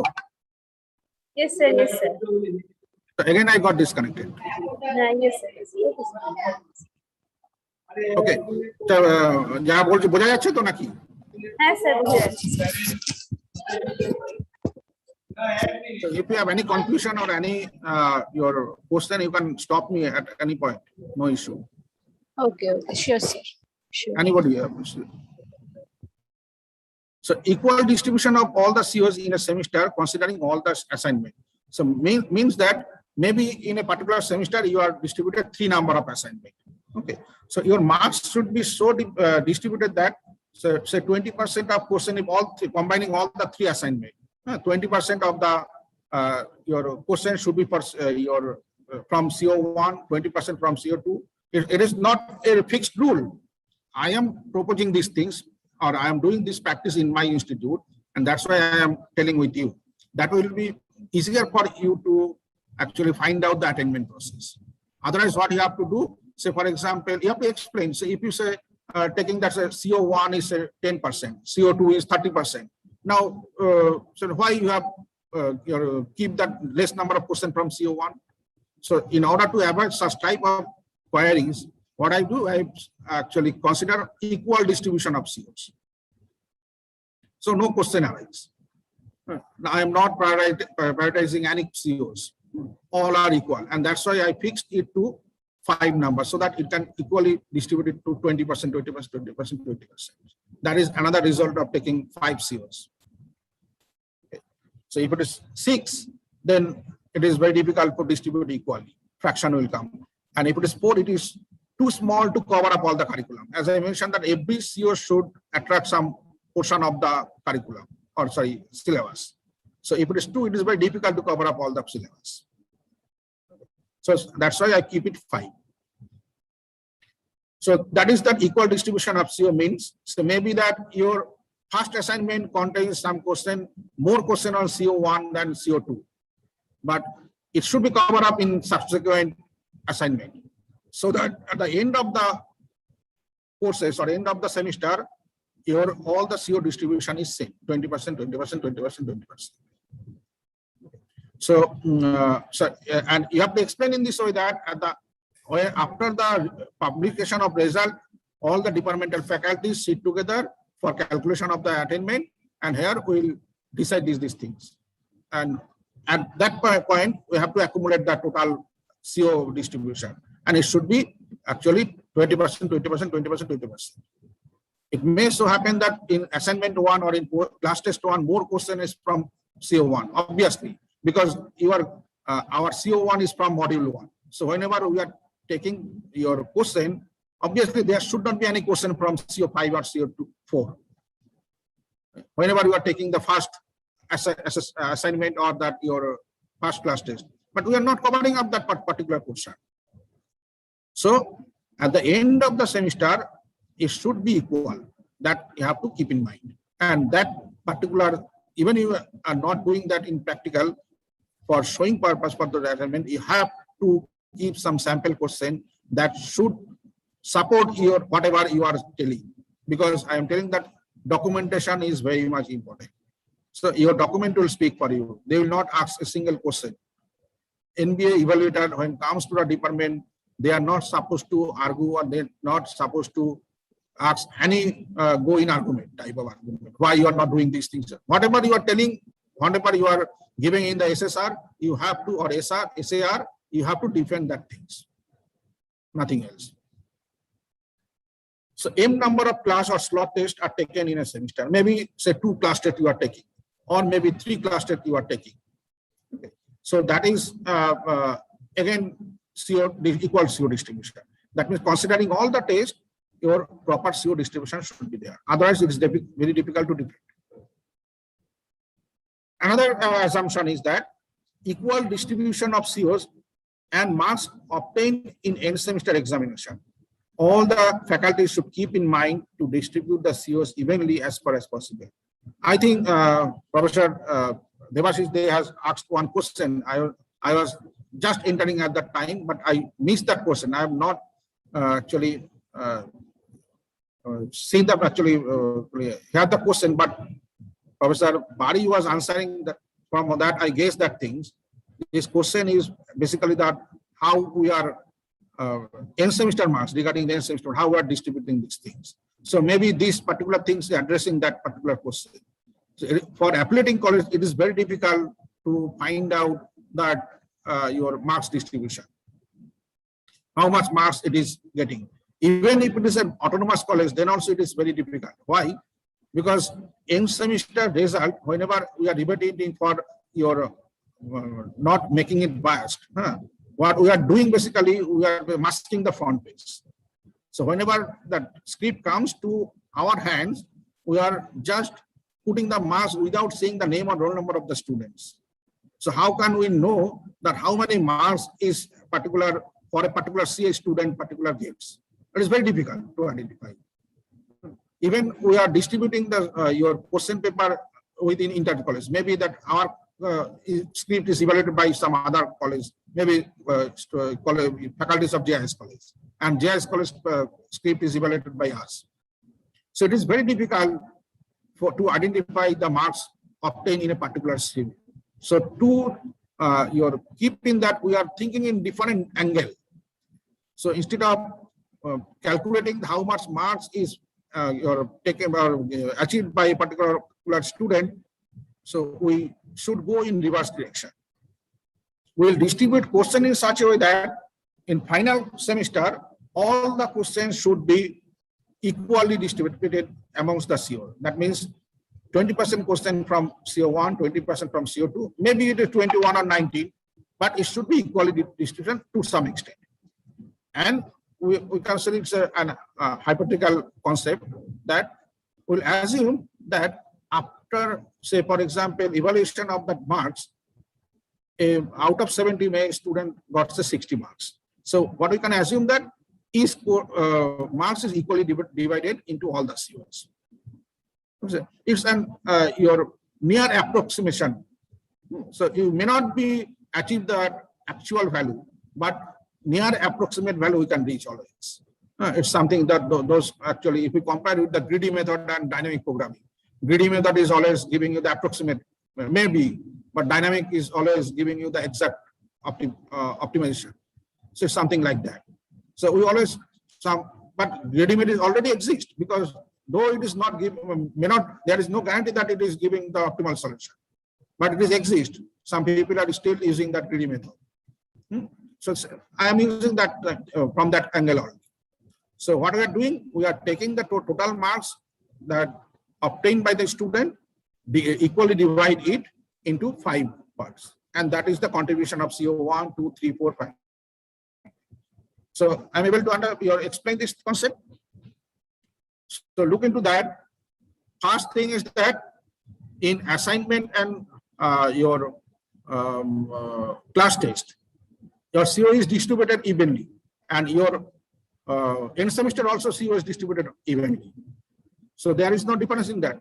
But extra assumption in case of end semester that marks is also equally distributed, because you are not able to find out how many marks a particular student achieve. Okay. So what you can do in case of assignment and CO, you know that this is your student, this is the answer. So you will be able to identify these marks is obtained from CO1, from CO2 and CO3. So here it is very difficult to defend if you assume that marks for assignment is also equally distributed. So we are not assuming that things. We are exclusively calculating the marks, how many marks is obtained in CO1, CO2, CO3, CO3, 4 and CO5 in case of assignment and your slot examination or class test examination. But in case of end semester examination, we can assume that it is equally distributed, as the marks division is not available. So am I clear? Yes, sir. Very good. Now, as per the guideline of MBA, overall direct attainment of CO will be calculated taking 30% weightage from internal examination and assignment, and 70% weightage from the external examination. So this is another assumption, or it is as per the guideline. So as I mentioned, the 30% marks or the value will be calculated from the internal and 70% from the external. So that gives you the direct attainment. Okay. And next, the 80-20%, it is from your direct and indirect attainment. That means the direct attainment, you have actually find here, actually, whatever the direct attainment is, that 80% and 20% from the indirect attainment, that is the feedback, that gives you the attainment of the CO for that particular your question. Particular course. Now, for calculation of the direct attainment, every class teacher or class coordinator should take a feedback from the respective student. So as I mentioned that, from student, you are taking the feedback. So you can set up some questionnaires for taking that feedback. Say, for example, the questionnaires for that, in our case, I have taken the question for all the questions should be same as all the subject. So there are total 16 questions that I have fixed for the courses, and it all talk about that your conduction of classes, ability of the teachers, and everything. And what about the student actually give the response, recording, and take the average, and that is your indirect attainment. Take 20% of that, and 80% from the direct attainment. That is your CO attainment.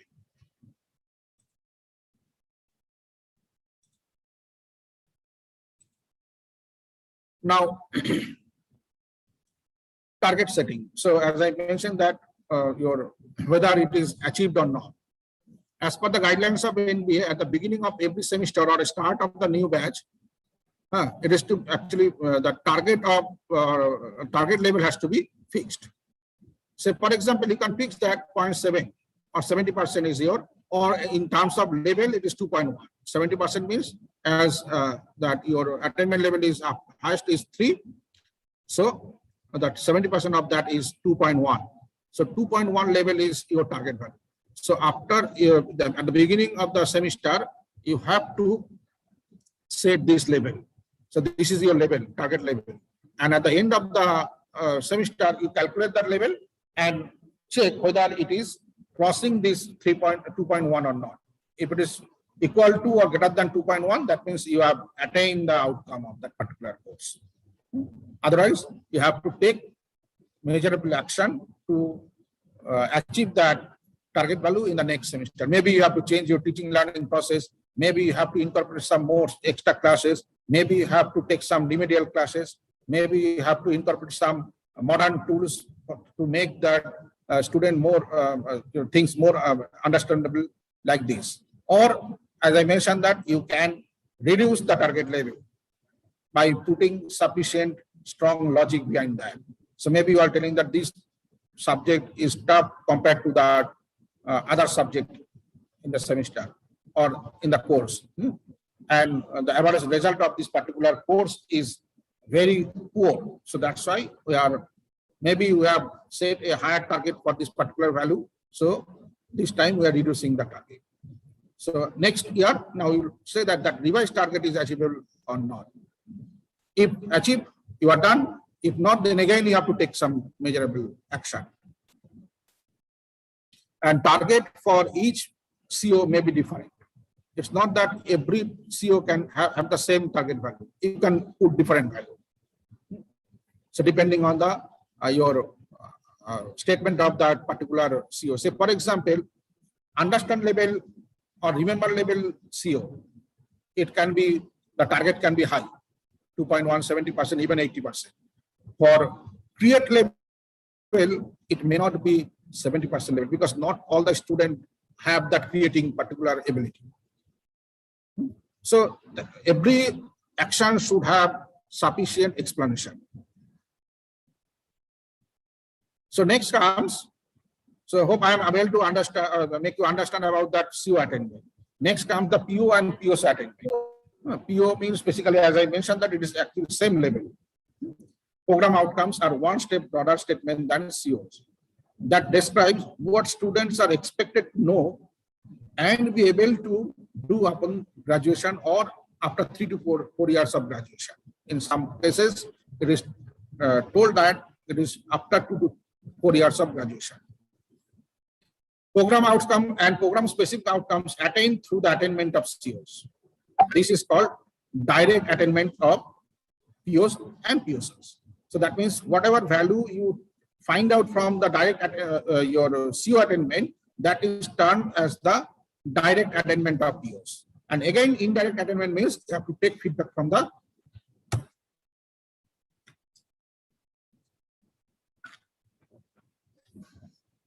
student, like you have taken for that course. Difference is that This PO feedback or PSO feedback, students should give once in their lifetime. That means when they are graduating, maybe the last day of the exam, you will ask all the students to sit in a room and take the feedback from them. Okay. And I have already talking about that COPO mapping and how to put that, whether it is level 0, 1, or 2, or 3. So depending on that, you have to make a correlation matrix or that COPO matrix or COPO PSO matrix. So some sample matrix is there. It is basically the same things that I've shown. So this is your mapping.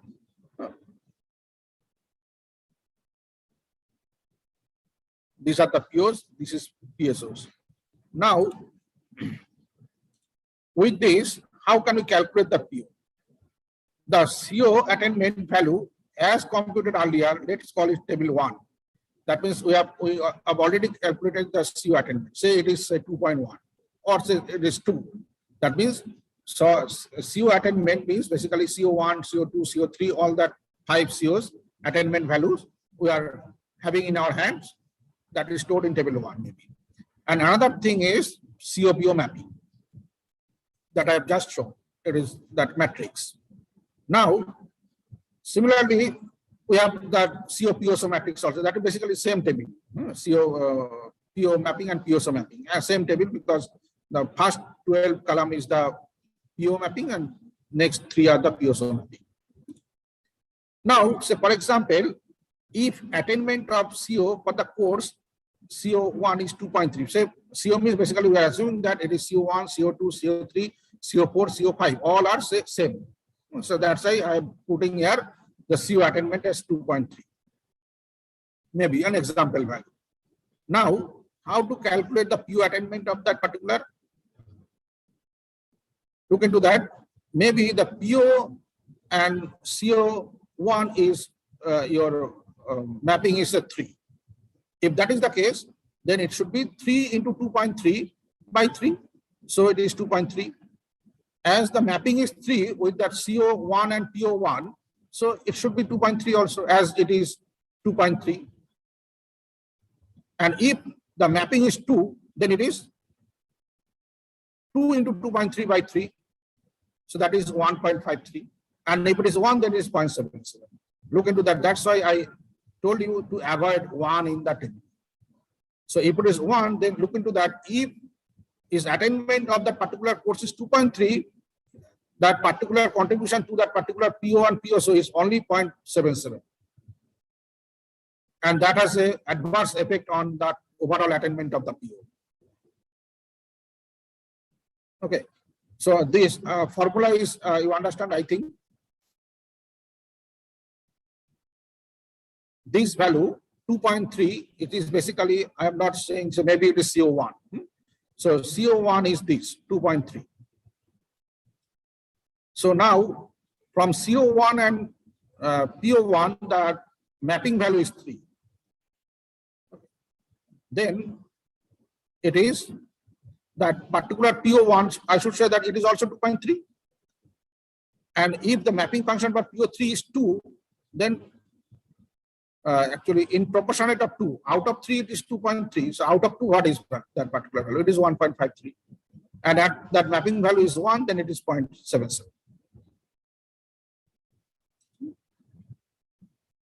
Now, as per the guidelines of NBA, the overall attainment of outcomes of program outcome, actually PO, is computed by adding direct attainment and indirect attainment in the proportion of 80-20, same proportion. So from this formula, whatever I get, this particular PO1 is 2.3, PO2 is 1.53. So this is your direct attainment.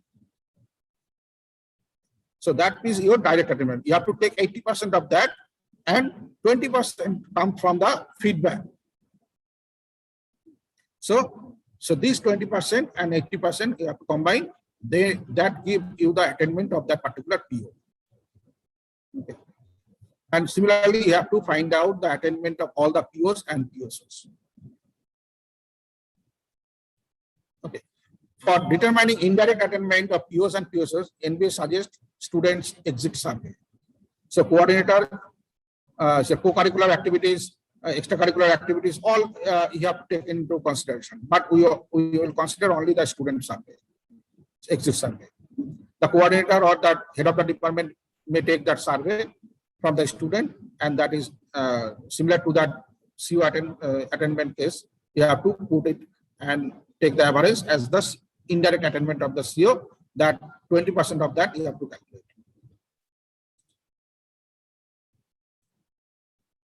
The computed values of are compared with the set target value. Same concept here. So at the beginning of the course or the beginning of that program, you have to set the target. And again, the target of different PO and PSO can be different.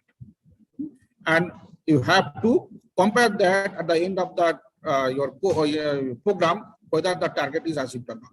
If not achieved, again action taken. And if all the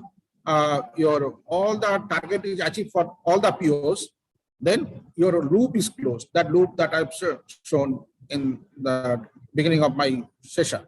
So that is achieved. That means you need not to do anything further.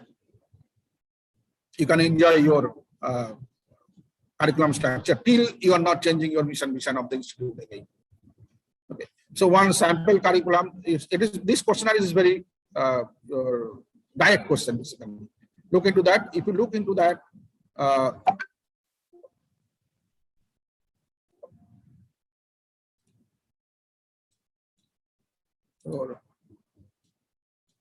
question, you'll find that it is direct coming from that PO1.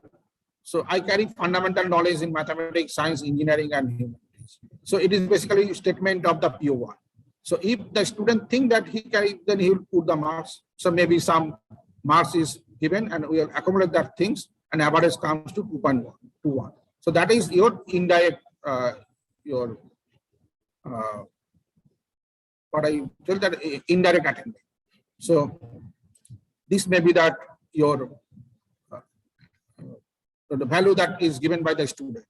So what is the answer given by in PO1 33333 or this one? So this average of these basically average of these 2.1. I think so. It is basically coming here. So that is your indirect attainment for in the scale of 3. Basically, I am taking that answer in the scale of 5. So that's why I have to scale it into 3. So that is your indirect attainment for PO1. And question is simply, if you look into the question, it is directly comes from the your PO statement. So whether you think that you have achieved these things or not. If you think in what scale you have think that your department or that your instructor has taken action for your reaching you in that particular level, what do you think? So depending on that, you give that answer, and that forms your indirect attainment.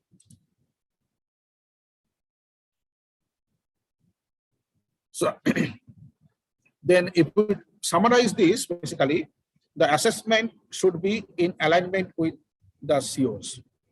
That means whenever you are framing our question, you have to align it with the COs. And whatever assumption you have taken, equal distribution of COs, that you have to keep in mind.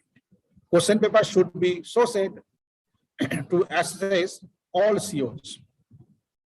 That means your CO statement goes in one direction and your question paper or your question setting of the question is in another direction, it will not work. So you have to justify that you have tested that particular ability of the student in the question or in the examination, that you have to prove. The average marks obtained in assessment against item of each CO will indicate the CO attainment. Instructor can set target value of each CO of his course. Attainment gap can therefore be identified. Instructor can plan to reduce the attainment gap to enhance the attainment target.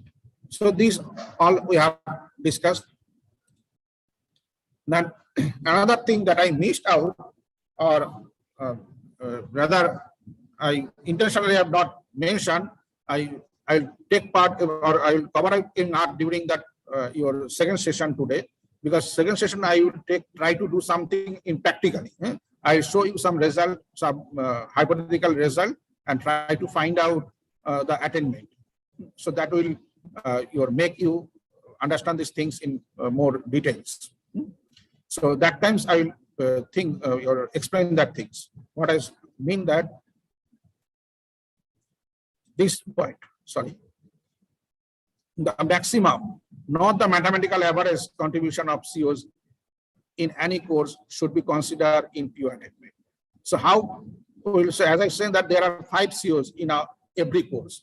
So how you will see that particular course is that particular CO is PO is attained from that particular CO. Okay, so without the example, you will not understand these things. In the second half, I will take some specific example and explain these particular terms. Otherwise, I will explain everything. So as I told, closing the loop at course level, program level, and institute level ensures quality and assurance of stakeholders. So whenever you achieve that the target value, it can be at course level, it can be at the program level, or it can be at the institute level. So wherever all the target is achieved, so you are done. Okay, all attainment analysis is made to provide continuous improvement through either the course delivery, assessment, or curriculum. So everything, so this is basically the essence of OB. So everything I am covering up theoretically. So if you have any question, you can ask now, or basically that theoretical discussion I have already finished up. In the next part, I will take some specific example and I try to find out the attainment so that you can understand this in more better way. Now, what I yes. Was the Yes. quick, sir? Yeah. So if you have any question, you can ask. Okay, sir. Anybody? Participants, if you have any questions, you may ask now.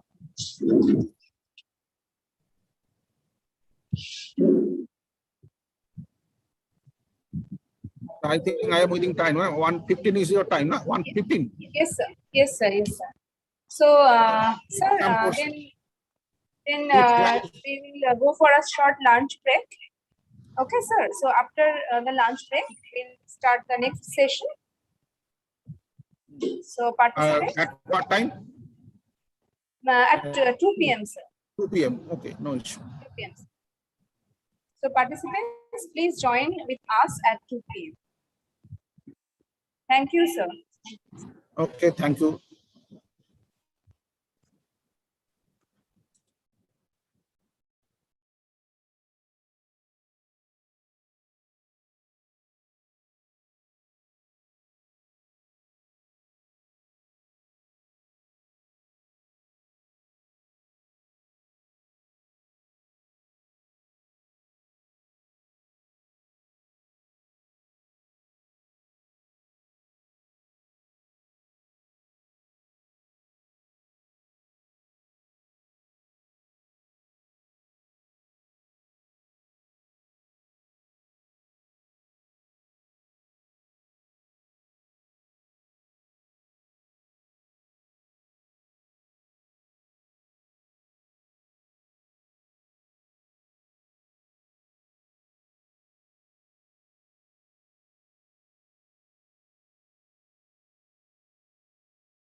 So good afternoon.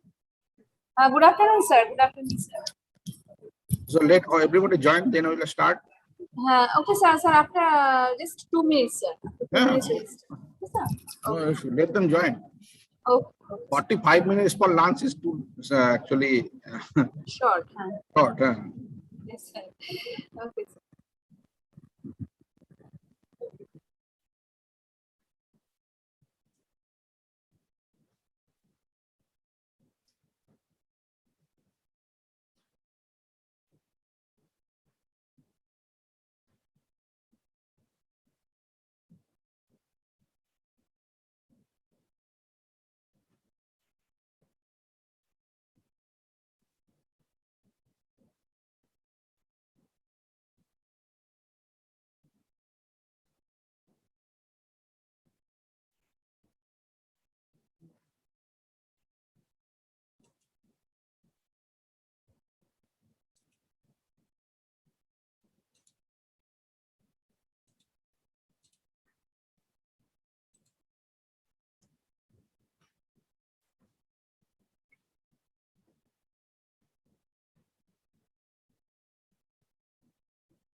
Shall we start, sir?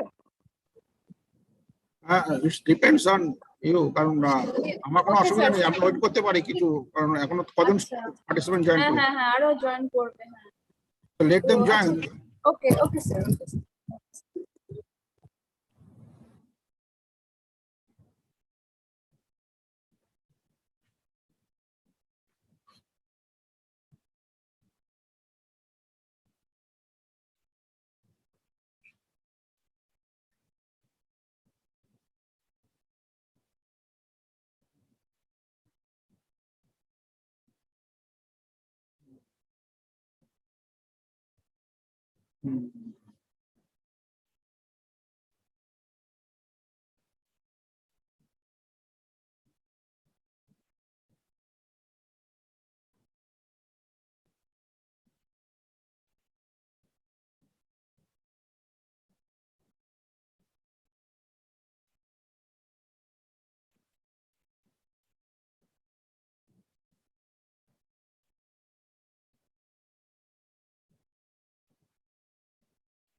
Sir শুরু করে দেবো sir, বলছি বাকিরা আস্তে আস্তে join করুক, আমরা start করি।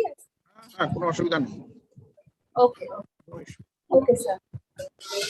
So this is the last session of 5 days faculty development program on outcome-based education. So, sir will continue the previous topic again. So, the next session is over to you, sir. Okay, so I think the theoretical concept is clear. As I Yes, sir. mentioned in the beginning of the session, that there is no hard and fast rules that you have to do these things. You can, as I mentioned in my session, that we assume that the equal distribution of CO. Why you have for better actually depending actually for the team. Otherwise, I have to prioritize some CO. Then they may ask why you are giving less priority on for this CO. So several questions may be arise. So to avoid that things, I consider that all COs are equally distributed. That is one. Second one, the assumption was that for end semester examination, along with this equal distribution of CO, the marks we have considered that is also equally distributed, as it is very difficult for us to find out the total marks as per the CO distribution. It is not possible, at least for that your affiliated college. Those who are autonomous college may that means visiting team can claim that you are autonomous, you should know. But still, I am telling that it is very difficult for us to trace that CO distribution or marks distribution according to CO. So then you have to segregate the question. That means, say, for example, question number 1 is for CO1. How much marks this particular student get in CO1? Okay, so that particular thing you have to calculate, and it's very difficult to do that. It is very difficult to do that. So to avoid these things, I have assumed that things. But some expert may not accept this concept. Well, you have to do that. If told, I don't have to do anything because I am other side of the technique. So it's depends on the visiting team as well. Okay. But whatever you do, you have to explain that things, you have to defend that things, and sufficient proof should be there. So one thing that I mentioned in the last session is that for your question paper. So maybe you have written a very good CO, very good PSO, everything. Your mapping is also very good. But thing is that your question paper that you have set, that is not related with the CO. As I mentioned, some example I have given. So maybe the action verb you you used apply in CO, but the question is from understanding level. So that means you are not judging the student as per the action verb provided. So it is not at all a good example for the head of the department or the program coordinator or the subject coordinator, whoever it is, for defending the things. So with that discussion, may I proceed to now some practical aspect, but before that I share my screen.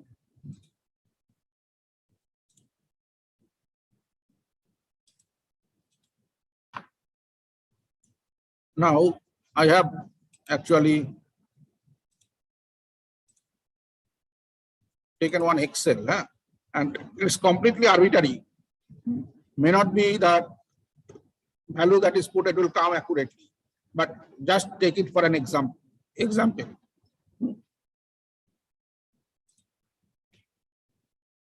So before that, I want to open in the whiteboard. So as I mentioned that there are CO attainment that you have to calculate first.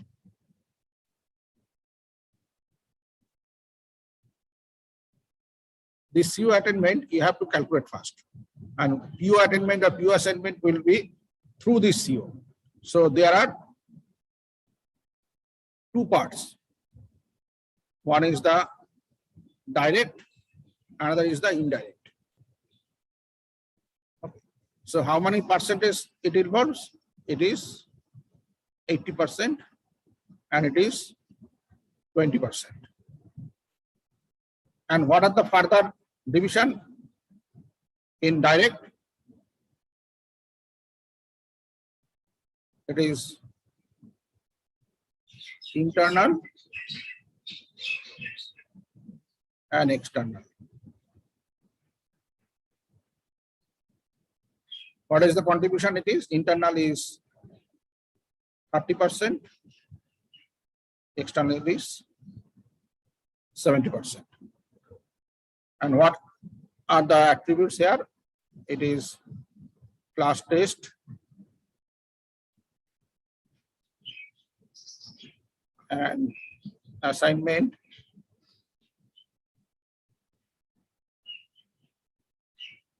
class test more than once, assignments more than one, maybe some teacher provide quiz, maybe your anything else, say GD, group discussion, whatever, it can be part of this. And may not be some, you may, in our Excel, we only consider class test and assignment. And here, end semester examination. Here only end semester examination. End semester examination. And this one, it is feedback.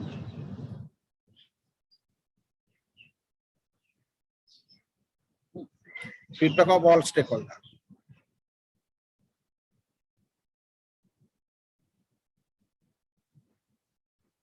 So basically, we only consider here in our example students. So these are our framework. In our case, we will consider this class test, that is 2 numbers, and assignment, that is 3 numbers, and external one, examination 1 in number.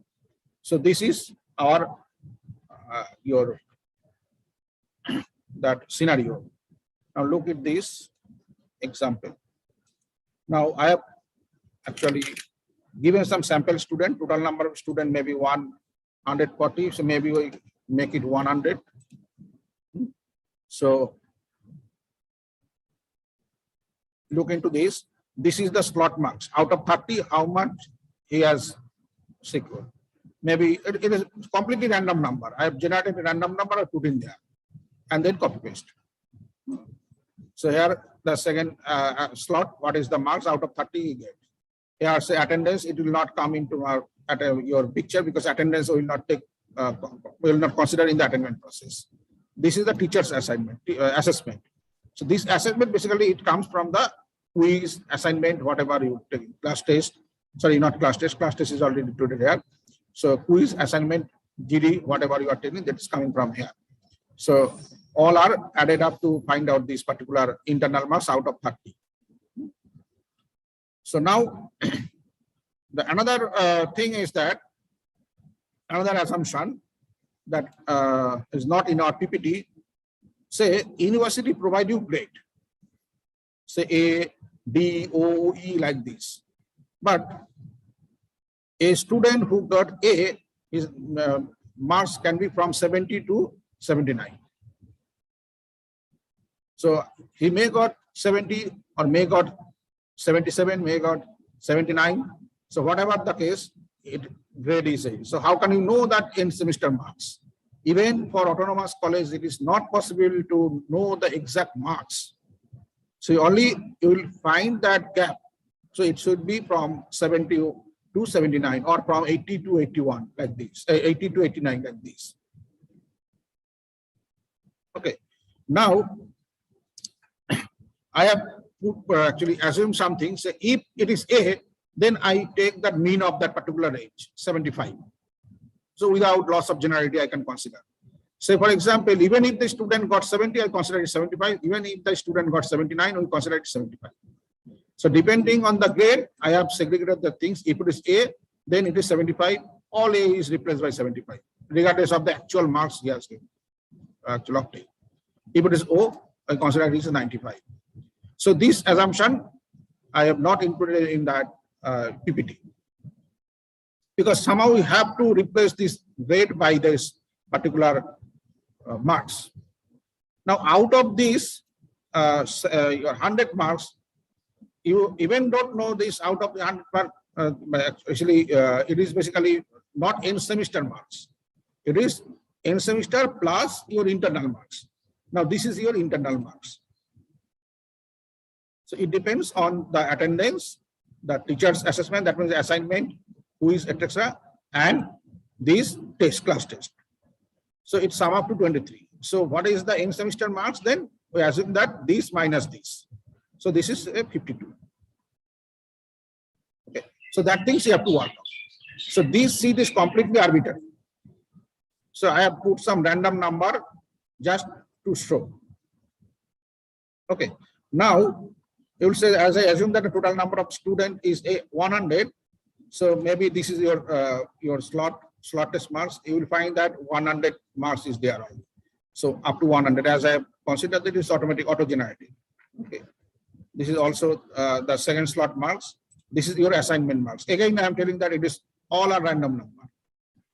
All a random number. Say, for example, in class test, a May gods say 28. So it is actually out of 30, but we have to consider it is out of 50. So that's why what I've done is that this number is basically this plus this divided by 4.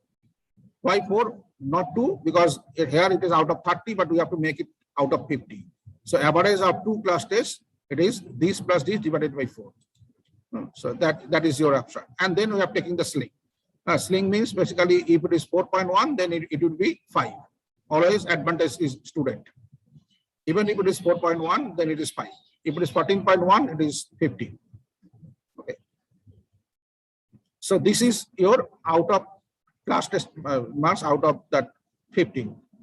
And this is your assignment marks. These two are required in your attainment process. And this one is also the external one. Now, this is the mapping or that correlation matrix of all the PO starting from PO1 to PO12, PSO1, 2, 3.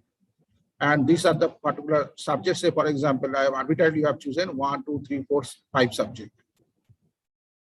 Okay. So these are the mapping function. It is also completely arbitrary. Now, how I am calculating that attainment? Look into that. What assumption I have taken? Another, sorry, not assumption, that it is as per that NBA guideline. First, threshold value I have considered 60%. Threshold value is 60%. Now, if this theta is greater than, sorry, number of student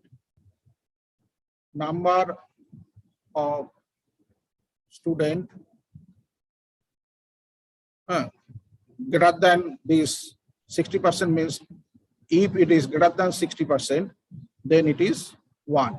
If it is greater than 70%, then it is 2. If it is greater than 80%, then it is 3. It is equal to number of student crossing theta.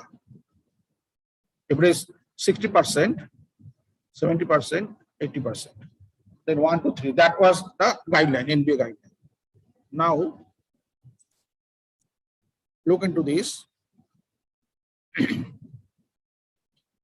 I have mentioned that equal distribution of CO. That's why it is 20%, 20%, 20%, 20%, 20%. And this is for average of 3 assignment. So now, again, I am telling that it is all arbitrary. Just to take an example. So this column, this 5 is or 5 not, basically 1, 2, 3, 4, 5, 6, 7, 8, 9, 10 columns. 10 columns are there for assignment. Next, we are having for class test. It is average of 2. Then we are having end semester examination or final examination. Then both here we are considering the equal distribution of CO. That's why it is 20%. Look into that. 20%. All are 20%, including the final examination. All are your 20%. But here, look into this. No segregation of COY segregation for end semester, final semester, like this one, CO1, CO2, CO3, CO4, CO5. Why?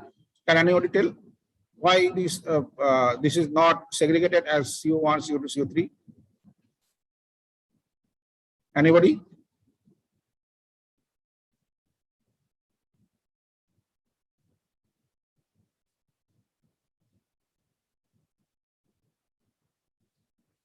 Because of our second assumption, because we consider that as it is not possible for a faculty or the instructor to get CO-wise number.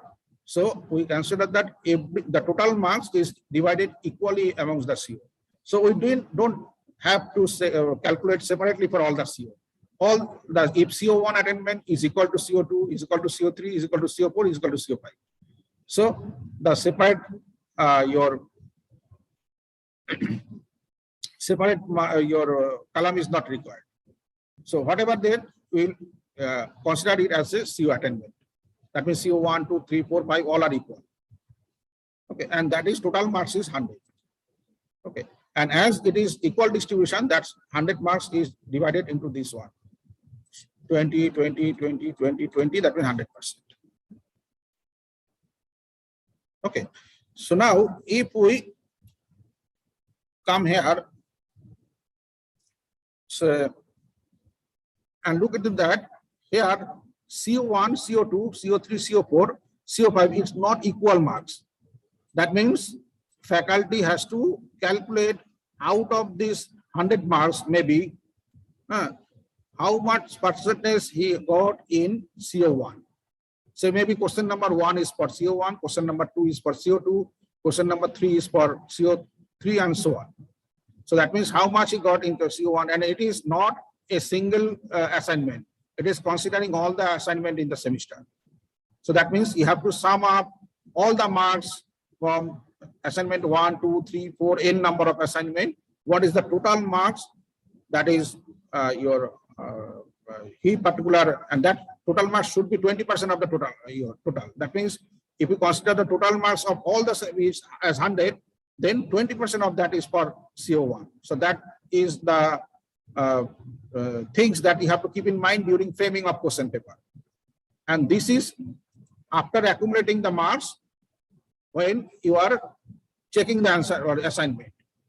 Okay, that means if you are giving 3 assignment in the semester, then you have to add all the question marks corresponding to CO1. So maybe that is 18, here CO2 for 14, this is for 14, this is for 14, this is say 10. And this percentage should match with your marks that is put here. But that is your assignment. Look at this, whether it is matching or not. 18 plus 14 plus 14 plus 14 plus 10. How much it is? 18 plus 14 plus 14. How much it is? 8 achar 12. 16, 20, 20, 30, 40, 50, 60, 70.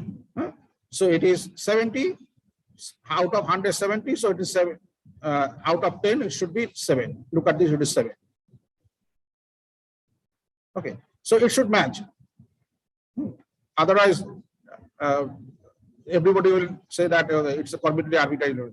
I have put arbitrary value, but use some formula to make it equal, because this entry is your arbitrary. But this one is not arbitrary. You have to calculate that thing CO-wise marks, so that the equal marks should equal to that, total marks should equal to the marks you have put it in that sheet. Okay, so now the second thing is that our target value I have fixed that threshold is 60%. Target value we have fixed at 60%. Now you have to check whether this marks is out of 20, it is 80. So what is the 60% of the, whether it is above 60% or not? If it is yes, then yes. Why? If it is no, then no. Then at the end of this column, we'll find how many of students are crossing the threshold value for CO1 for assignment. And look at it, it is 100. That means 100% of students crossing this your threshold value for CO1 for assignment. Similarly, same calculation for CO2, CO3, CO4, CO5. And if you click that, it is all are 100%. No, 1, 2, 3, 4. There are 10 number of students who are not able to cross this CO5. So there are 10 number of students, there's 1n, 1n, 1n. So this is basically counting of number of n and number of y. So that means that what is attainment then? It is 100%, 100% what attained by. It is not actually level. It is in terms of in 1 unit. So 100 out of 100, that means it is greater than 80, so attainment is 100%. Attainment is 100%, 120, 100%, 100%. It is 90%. So 90% means it is as it is crossing that your threshold value, that is 80. It is your mark 80 marks, and 80% marks, 0.9 90%. So that means it is attainment is also 3. Look into this one. C1 level, depending on this, it is crossing 100%. That's why level is 3. Don't look into that your average score or everything. Only this column. Whether it is 3, 2, or 1, it depends on the value of. If it is here, we are considering this value is how many percentage of student or how many student process the threshold value. Okay. So if it is greater than 80, then your attainment is 3, attainment is 3, attainment is 3, and so on. Okay. So am I clear? Yes, sir. So can I have a break of 5 minutes? Yes, obviously. Just 5 minutes. I'm Okay, just. sir, no problem. That's Okay.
Participants, please wait. Sir will come back after 5 minutes.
Sorry for the inconvenience. Okay, sir.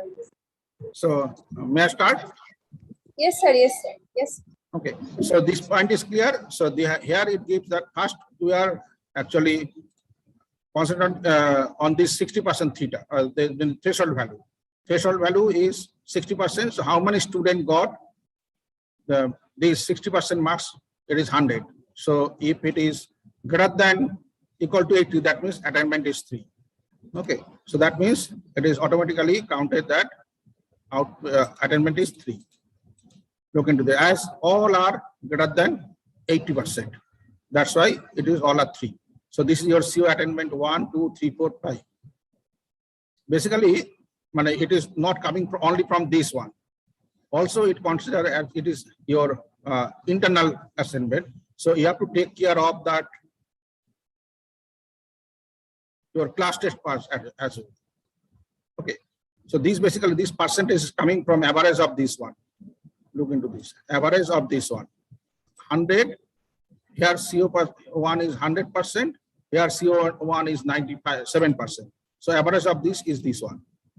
Understand? Look into that. It is your internal level, internal assessment. So it should be average of this class test and assignment, as I told you. In case of internal, we are considering only class test and assignment. Okay. So it is average of this value. It is not, this one is not coming from this value. It is coming from this one. And this value is coming from average of this one and this one, average of this one and this one, and so on. And so you have to look into this. If it is greater than 80%, then it is 3. And this one is basically it's all should be same, as I mentioned.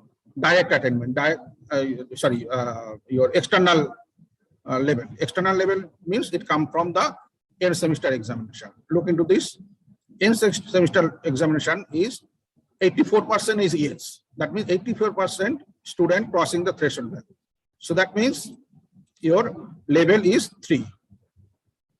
So external level is also 3, and this should be all equal, as I mentioned, because we assume that external marks is equally divided.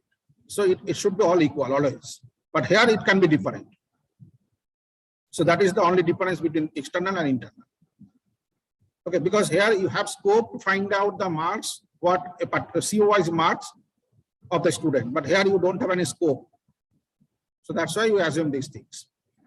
So what is this? This is your direct attainment, this one. Look into this. So what is your direct attainment? Direct attainment is 80% of this, your 30% of this and 70% of this. As both are 3, so it should be 3. Understand? So here this direct attainment counts 80%, 30% of internal marks and internal attainment, and 70% of external attainment. So that is 3 now. So all are 3, and this value is coming from the indirect attainment. So indirect attainment means student feedback. So maybe we are using a student feedback like this. This again, it's an arbitrary number. Again, it's an arbitrary number. Total says 16 questions I have shown you. So out of this, a student have given different value. It is also your, look into this. It is completely arbitrary number. 100 number student given feedback. The summary sheet, if you do that, out of 3, it is 2.08. So 2.08, it should be there. So it is 2.09 comes. 2.088 means 2.09 it consider. So 2.09. Okay. So now this is your overall attainment of the CO. What is the overall attainment of CO1? It is 80% of direct and 20% of indirect. It comes to this one. And basically whether all the CO1 to 3, 1 to 5 is same or not, it depends only this parameter, internal marks. Okay, maybe for some other value, it will differ. So then it will be different for different CO. Okay, so don't look into the percentage value, only we will look into this attainment percent. That means we can say that attainment of CO1 for the subject, this CS 301 is 2.82. Okay. Attainment of CO2 for CS201 is this one. But remember that things, your question should be relevant. Your question goes in one direction and your attainment or your CO statement goes in another direction, then you are not able to defend the things. Okay, so we assume that questions are appropriately set for all assignment, class test, and semester, according to your assumption and NBA guideline. Okay, so look into this attainment. That means we are able to find out that CO attainment in this way. Now this is your mapping function. So what should be the attainment of PO1? What should be the attainment of PO1? How can we calculate these things? Let us go in the PO attainment sheet. Look into this. It is your CO attainment. So all are 2.82. Look into this. Your CO attainment all are 2.82. So all are 2.82. Okay. Now, what is the your mapping of CO1 with PO1? It is 1. So this mapping function, depending on this mapping function, so it will be this into 1 divided by 3. So it comes to this one. Understand? So for the sake of understanding what I'm doing, make it say 1, this is 2, this is 3, sorry, this is 2, this is 3, again say 2. Now look into this. It is already recalculated the value. Now look into this. This one is 0.91. As mapping is 2, then it is this into 2 into divided by 3. So it comes to here. And the mapping for this is 3, so it is coming as it is. That means this into 3 by 3. Again it is 2, again it is 1. Now, what is the PO attainment? That was I actually talking about here in the summary sheet I mentioned. The maximum, not the mathematical average, contribution of CO in any course should be considered as PO attainment. So that means here, for this particular course, CS301, CO attainment, PO attainment with respect to CO1 is this one, with respect to CO2, this one, with respect to CO3, this one, with respect to CO4, this one, with respect to CO5, this one. Now here, it should not be the mathematical average of this 5. It should be the maximum of this one. Why maximum of this one? So let us consider one example. Say for example, you need say 100 rupees. You need 100 rupees to purchase some things.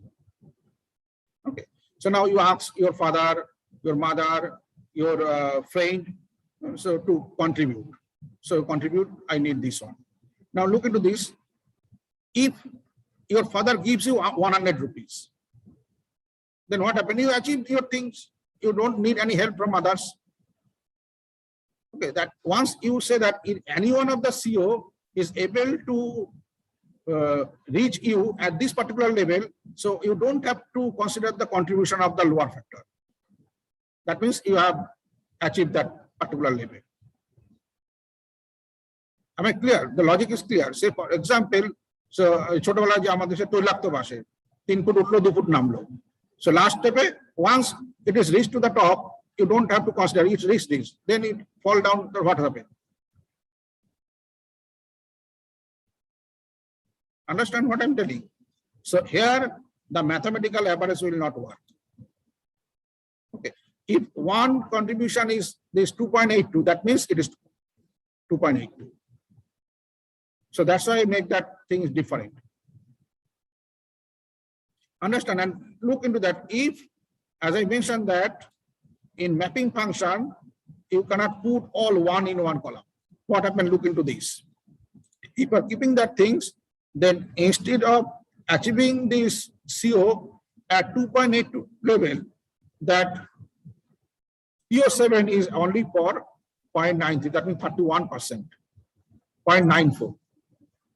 Why? Because none of the CO is able to achieve PO7 in higher level than 0.94. Am I able to understand or make you understand? Sir, please repeat, sir. So look into that. If your mapping is in this way, so all are 1. So what is the maximum value? Maximum in this column is 1 only? Yes, sir. Yes, sir. Maximum. So that's why look into that PO7 contribution is only by PO7 level of the last term. This column actually represent the PO, your attainment of PO. with respect to this subject. With respect to this subject. Understand? So now look into that individual attainment of the course. See, all are 2.82. All are 2.82. Then also your PO attainment is only 0.94. This is because of the poor mapping of that particular PO with the COs. Understand? Because finally, when we calculate that your PO attainment, this will actually contribute to less contribution in the PO attainment calculation. So instead of that, if you put these things at 0, if you put these things at 0, all are 0, then what happened? Look into this. There is no contribution, so there is no attainment of that particular. So this will not contribute to anything in the PO attainment. So it is better to keep 0 or 3 or 2, at least in a column. That means you can have a single one. Look at this. This one or this one does not have any adverse effect. Why? Because there is a mapping of 3. Ultimately, we'll take the maximum. So any one of these is 2 or 3, you are done. So all the entries should not be, or maximum of the entry in the column should not be 1. It should be either keep it blank or 2 or 3. Understand now? Okay, sir.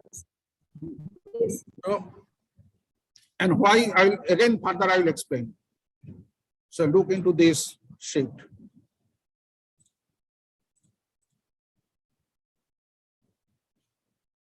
Not this one.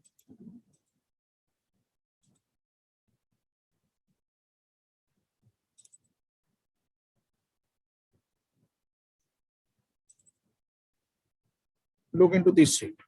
So ultimately, so I have calculated the attainment of a particular course, maybe say CS 301. Okay, this subject. Okay. Now, for calculating PO attainment, you have to list all the subjects starting from first semester to last semester, all the subjects. Understand? All the subject you have to consider in, or in some others point of view, there are somebody telling that we only consider the program related subject, so we will not consider the non-departmental subject. But no, actually, in true sense, you have to consider all the subject. Because, say, for example, computer science department course subject or civil course subject may not contribute anything for program ethics. Or maybe that your PO number 11. PO number 11 is about financial management. So none of the subject may contribute anything on that. So you have to consider each and every program. So here comes the question or the your contribution of the curriculum. That means you have to set your curriculum in such a way that it should map with all the POs. That means the summation of all the subjects included in the curriculum, it should be matched with all the POs. So it is the responsibility of the DOS team to frame the curriculum in such a way that it should your map with all the POs and POCs. Understand? So what happened? You have to calculate these PO attainment. So as for example, this PO attainment. So this one is the PO1 to PO12 and PO1 to PO3. So for each and every subject starting from first semester to last semester. Okay, and you have to put in a single file like this one. So this one is the attainment of PO1 with respect to subject. This one is this one, and ultimately what you have to do, we have to take the mathematical average here. Yeah.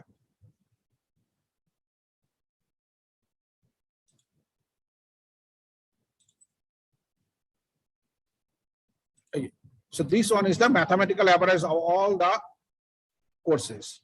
So this is basically now gives you the PO attainment PO1 attainment considering all the courses. Now, the second opinion exists here, or you may also ask the same question.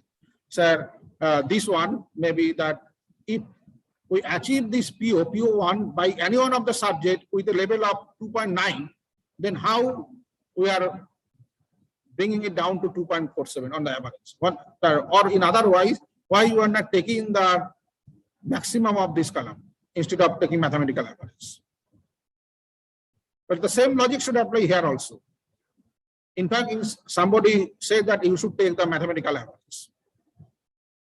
Okay, so logic is that, so if we take that your mathematical average, that means, so it should be like that. So maybe inclusion of one course, say for example, this one, it is actually giving you contribution of 2.9. Okay, so this subject, the design lab, it is contributing for PO1 at this particular level. So we should say that if this is the maximum, so we already achieved that thing. So how can we say that it is again falling that? That means the contribution of my father, as per my previous example, already given me 100 rupees. So we don't need the contribution of anybody else to get that attainment. Understand the logic? The same logic should be applicable here. Understand or not? If you don't understand this logic, then my explanation you will not understand. So it's clear, sir. Huh? It's clear, sir. Yes. So actually, if we take that column maximum, then only it is sufficient because we have already achieved 2.9. Then how we are selling that 2.49? The logic is that, so then what we can do, we are having 12 number of POs and 3 number of POs. So what I will do, I will select 15 number of subject each for one PO and PSS, and will achieve that particular target. So we don't need to any other subject. Understand what I'm saying? Only 15 subject is sufficient. Even less than that, because if say for example this design lab is contributing 2.9, 2.9, 2.9, 2.9, 2.9. Okay, so all this for these 5 POs, design lab is sufficient. So no other subject is required for your attainment of PO1. So whatever the quality will degrade. So looking into the quality of the student, we are contributing, we are taking the lower contribution as well. So you can go for the maximum one, but here what you can, that expert can think that why you are taking the maximum one. That means only you teach this design lab, that is sufficient to address this 5 POs, so no other subject is required.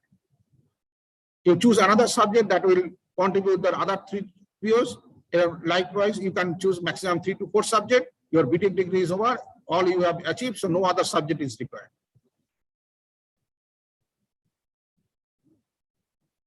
So understand the logic. So that's why I have taken the mathematical average, so that each and every subject contribution is calculated or contribution is considered. Understand? So that's why I am telling her here we are taking the mathematical average. So where this particular thing, where it is 0, that is not considered into the average. So that's why here,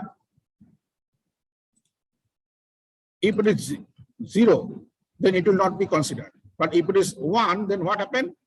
Contribution 0.9, which is very less in number, will be considered in the average process. So what happened? This will happen, this subject will put an adverse effect on your finding out the outcome of PO7. So better keep it blank so that its contribution will not be considered at all. So understand the logic? Yes, sir. Yes, sir. So this is our attainment calculation process in case of PO. And I'm putting some graph and so on. Now, if you have any question, you can ask. I think if you have And this PO attainment, another thing that I should show before the taking question. Before taking the question. So here also the like that CO. So another thing that, yes. Sir, from my side is basically the PSO. If total one portion is there that is mentioned over there, that is 0.00. Is it possible, or we have to fill up each and every point?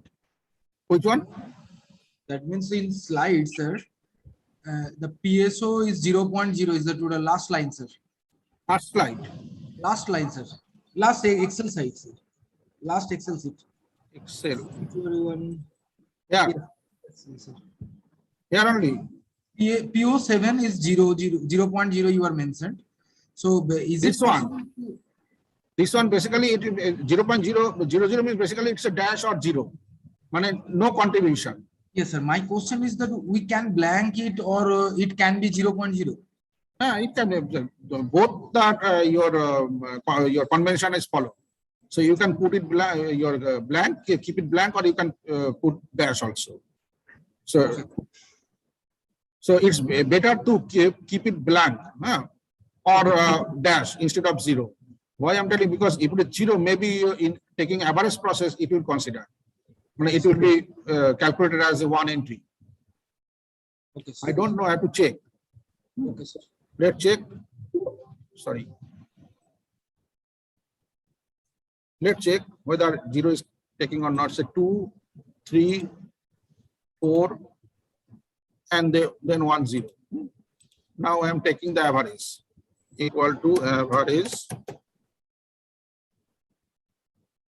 of this. Now if it is blank, look into that. So 0 means it is considering. Understand? Look at that. When I putting here 0, it is considering a valid entry. Exactly. Sir. Understand? Yes, sir. So it's better to keep it blank or dash. Okay, sir.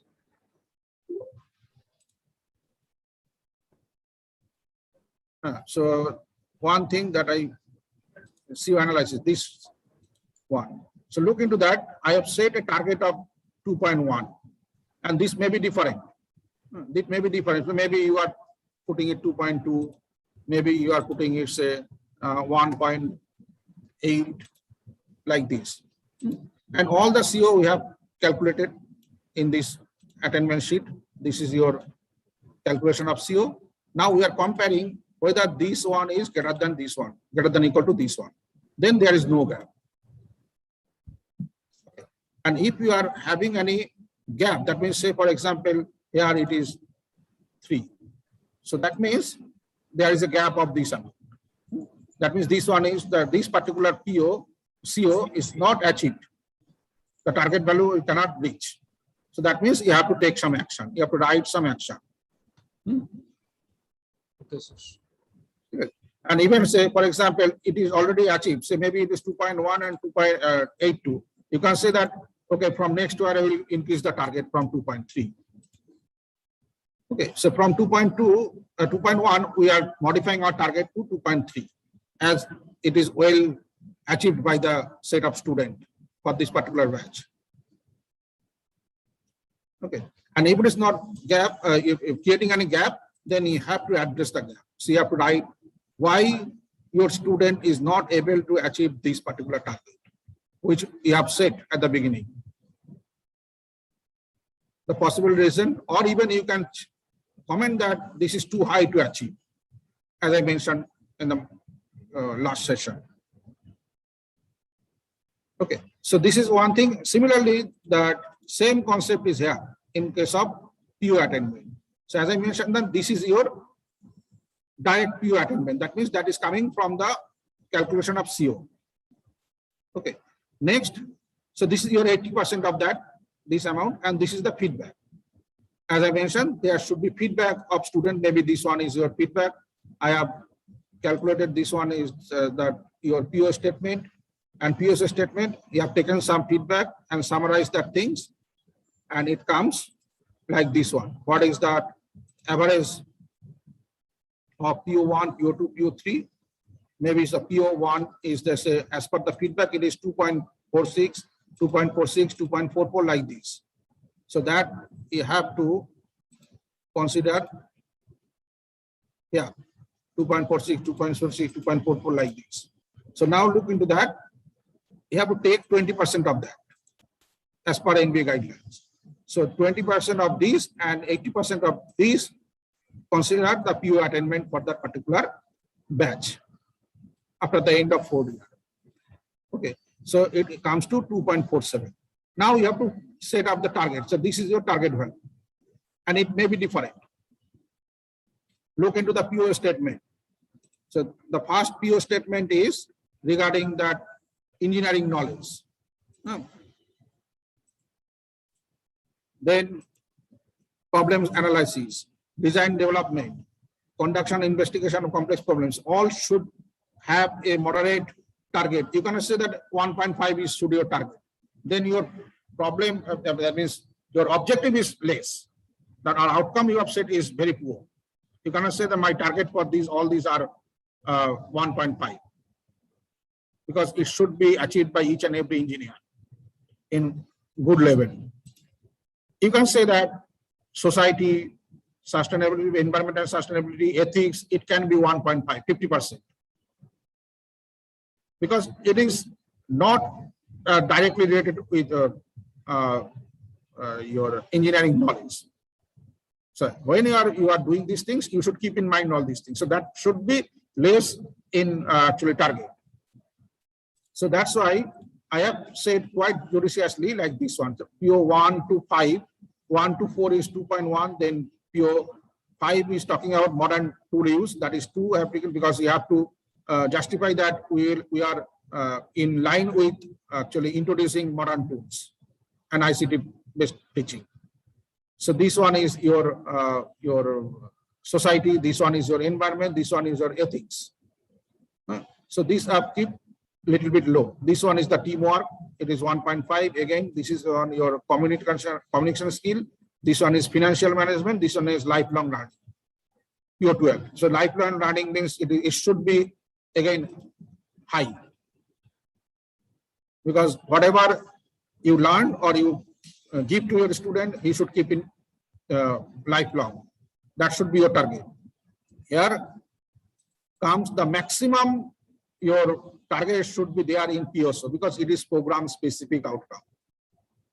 So here it should be maximum in all the POs. So that's why I set it 2.525, 2.25, 2.525. So here it is basically saying that no gap is there as per that calculation. So if there is a gap, then you have to write something on that, why the gap is there, what are the action you will take to minimize that gap or to cover up the gap from the next batch onward.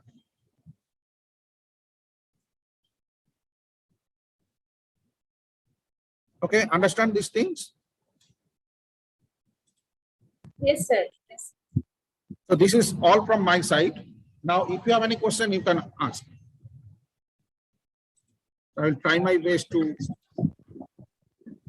So participants, if you have any questions, you may ask now.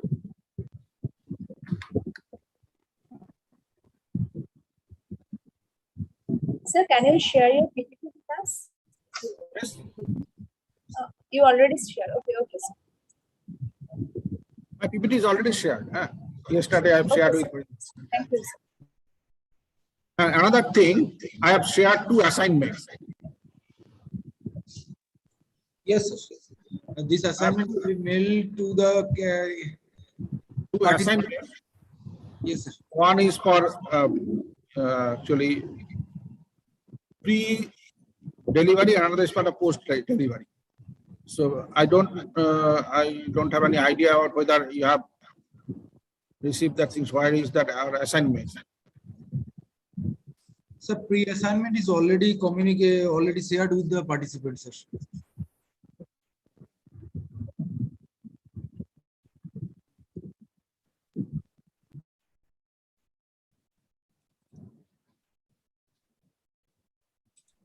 So this one. Yes, sir. This one. All the participants are requested to prepare a set of answer for this. So now if you have are ready with that, then we can do some case study type things here. So what we are asking to do, identify one course, preferably you are teaching this term. So the faculty you are teaching that subject, you choose that particular course. Then you have to write some course objective, 4 to 6 in number. So if you are ready with that things, then we should have do some case study type things here. So whether it is appropriate or not, or how can we improve that things.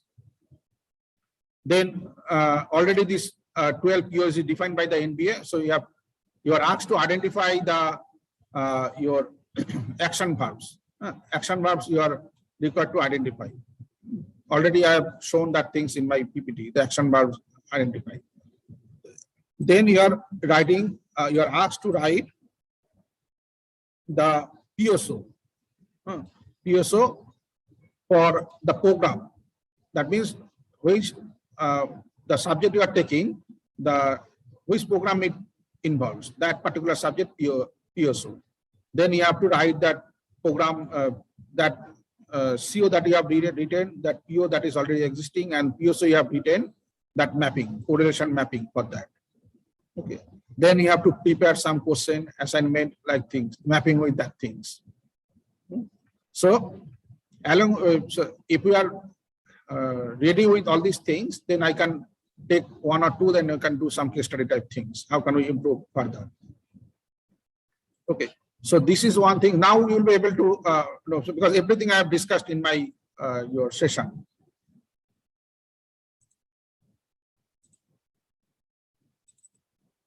Now in post assignment, what I have given, look into this. Consider a program having 5 courses and 25 students enrolled for a particular batch. The details, marks, and feedback are given in the Excel sheet. I have shared one Excel. So this is the course 1 marks. Look into that. First slot, second slot, assignment 1, 2, 3. This is the attendance. So this is your teacher's assessment. That means what is come from the assignment basically. It is average of this one. These 3. 1, 2, 3 is this one. And this is the average of these 2 class tests out of 15. So this is your internal marks. This is your external marks. So here from you can find out the your out of 70. So this is out of 70 only. So you need not to find out that out of 70 marks. It is already given. So total marks is basically this plus this. So this is the marks of 20 students. Now you have to consider all the things. That means your target value, your theta, that means your threshold value, what it should be your attainment level 1, 2, 3, and consider that find out the course attainment of this course for all the 5 COs. Then similarly for course 2, course 3, course 4, course 5. So these are the 5s. Okay. And then this is the feedback for course 1, course 2, course 3, course 4, course 5. So you have to find out the average of this to consider in the attainment process. Then this one is the one mapping I have provided with. Then you have to find out, this is the CO1, that means course 1 mapping, course 2 mapping, course 3 mapping, course 4 mapping, course 5 mapping. This one is the feedback for program outcome and program specific outcomes. 12 program outcome and 3 PSOs. So you have to take the average of this. That will be your indirect attainment. Okay. So using that, and these are the target level we have defined. So you have to put the achieved value and if there is any gap or not. You have to find out for all the 5 courses. And then according to that, all the average attainment of the PO, and then check whether the target level is achieved or not. If there is any gap, you have to write up that things. So attainment of all the COs of all the courses are identified and identify the gap against the target if any. PO and PSO attainment and identify the gap against the target if any. Write some action taken to address the gap if any. So these are the assignment, and your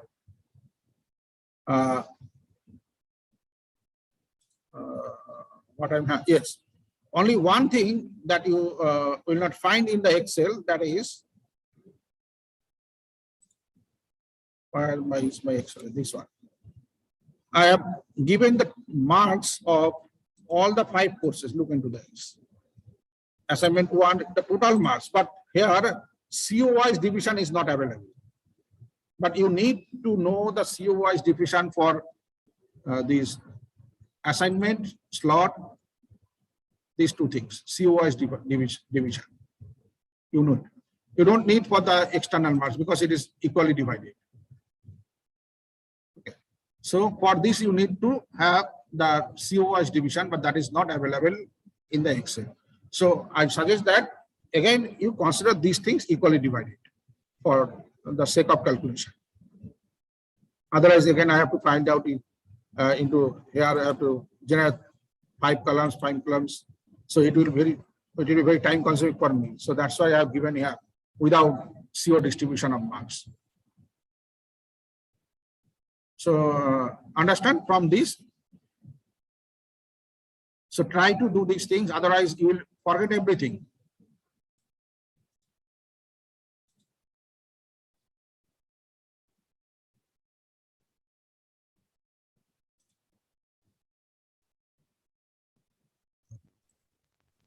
Any questions from anybody?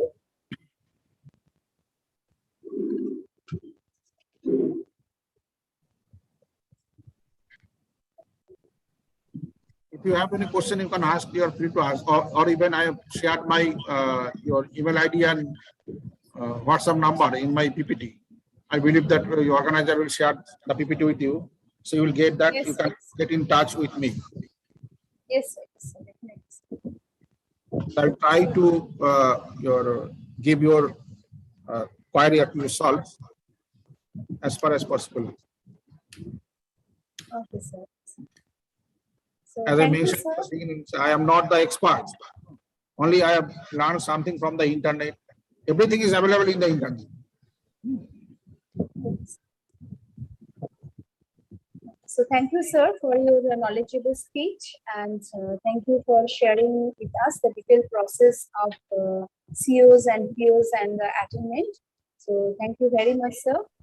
So now, on behalf of Greater Kolkata College of Engineering and Management, sir, we are feliciting with you with a digital payment, sir.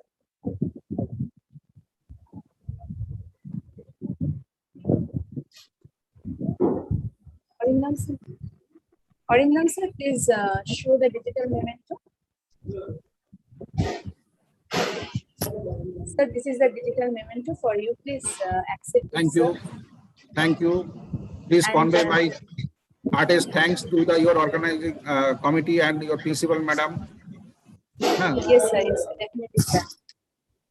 And participants, please switch on your video as we need to take a photo for attendance purpose. So participant, please switch on your video.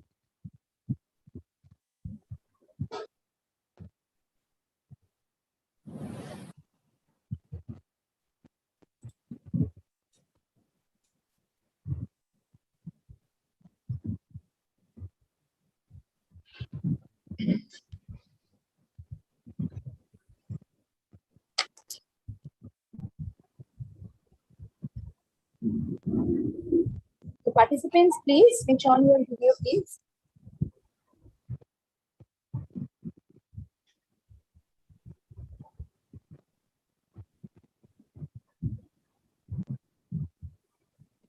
Sir, the snaps is taken, sir. Arundam, sir. Yes, ma'am. Please carry on. The attendance snap is taken. Yes. Okay. Okay. So now this is the time for vote of thanks. So I would like to request Mr. Prashant Mukherjee, Head of the Department of Electrical Engineering, to deliver the vote of thanks. Please, sir. Thank you, Madhumita. Am I audible? Yes, sir. Yes. So we have already come to the end of our 5 days long faculty development program on outcome-based education system. So I'm fortunate enough that organizing committee had bestowed me this responsibility to give a vote of thanks to the advisory committee, then organizing committee, and also the committee and participants, etc.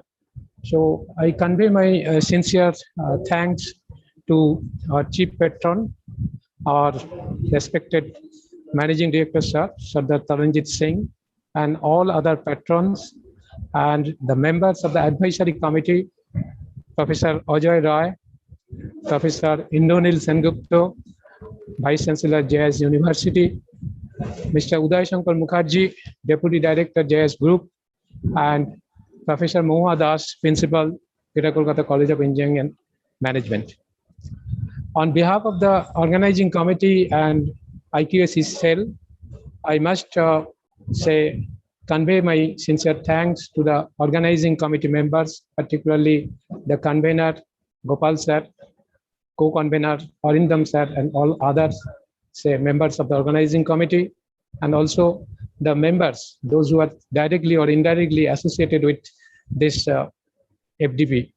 Particularly, it is not possible for me to take in all the names because it's a team effort. So I must convey my sincere thanks to team GKCM.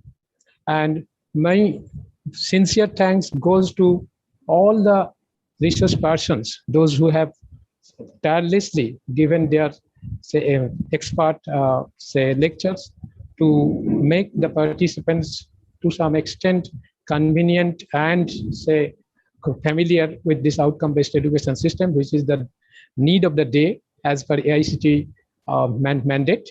And so I'm taking my sincere, giving the sincere thanks to the research persons from different colleges of our group, particularly from NIT, Professor Jayanto Pal, Dr. Anilesh Dey, Dr. Surajit Bari, from GNIT, Dr. Barnali Kundu, Dr. Kakuli Bandyopadhyay, Dr. Sangita Bhattacharjee, and from JS College of Engineering, Dr. Sabyasachi Sen, Dr. Papun Bishwas, Dr.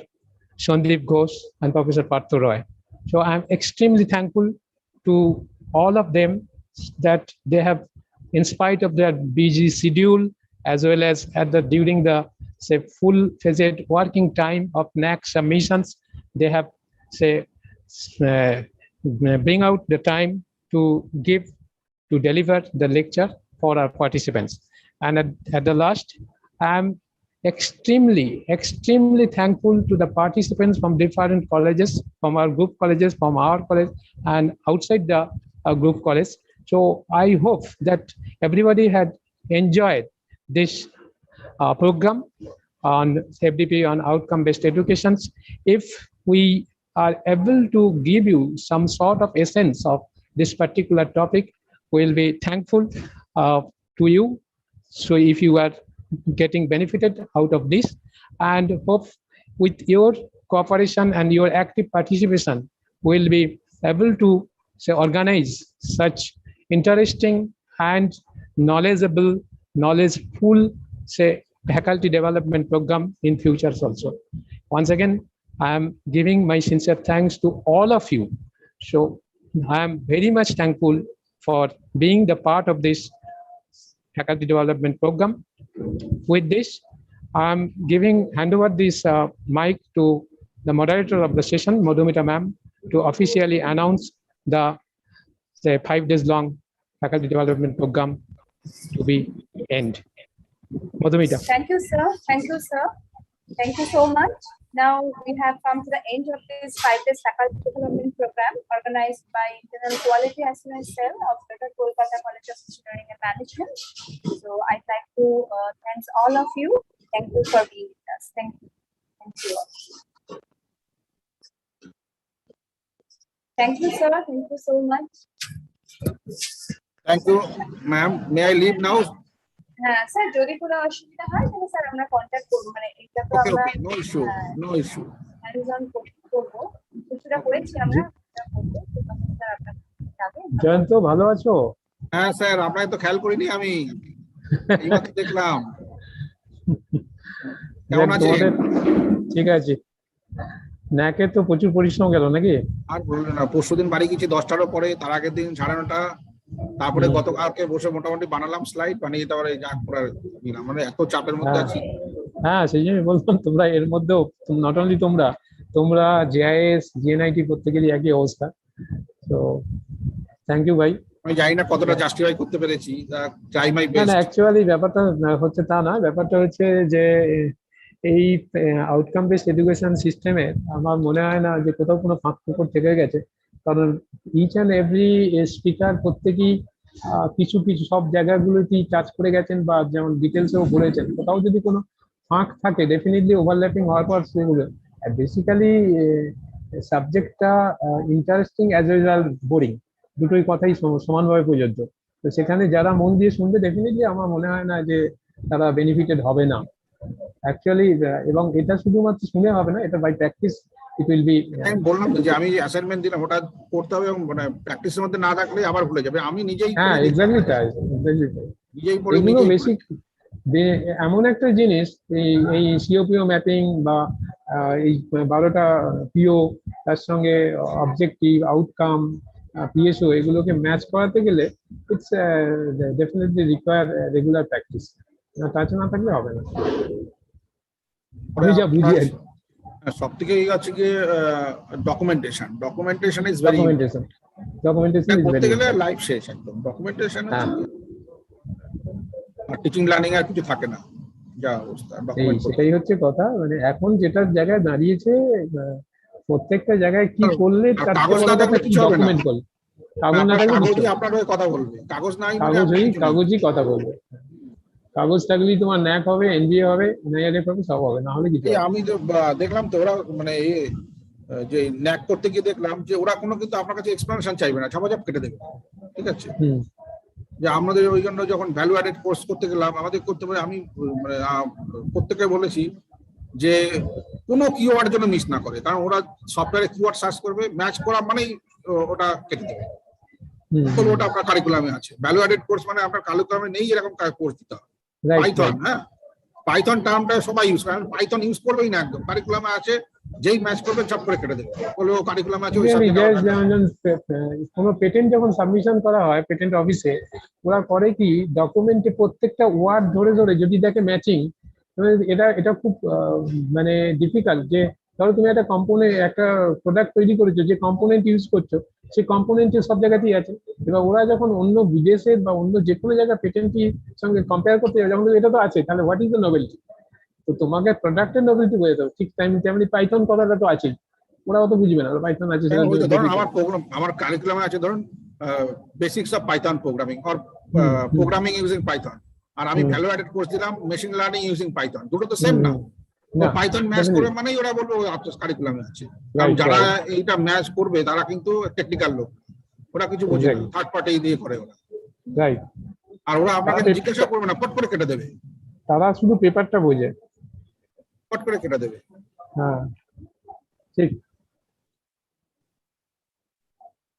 আছে sir, thank you, sir, ভালো থেকো। হ্যাঁ, thank you sir. হ্যাঁ।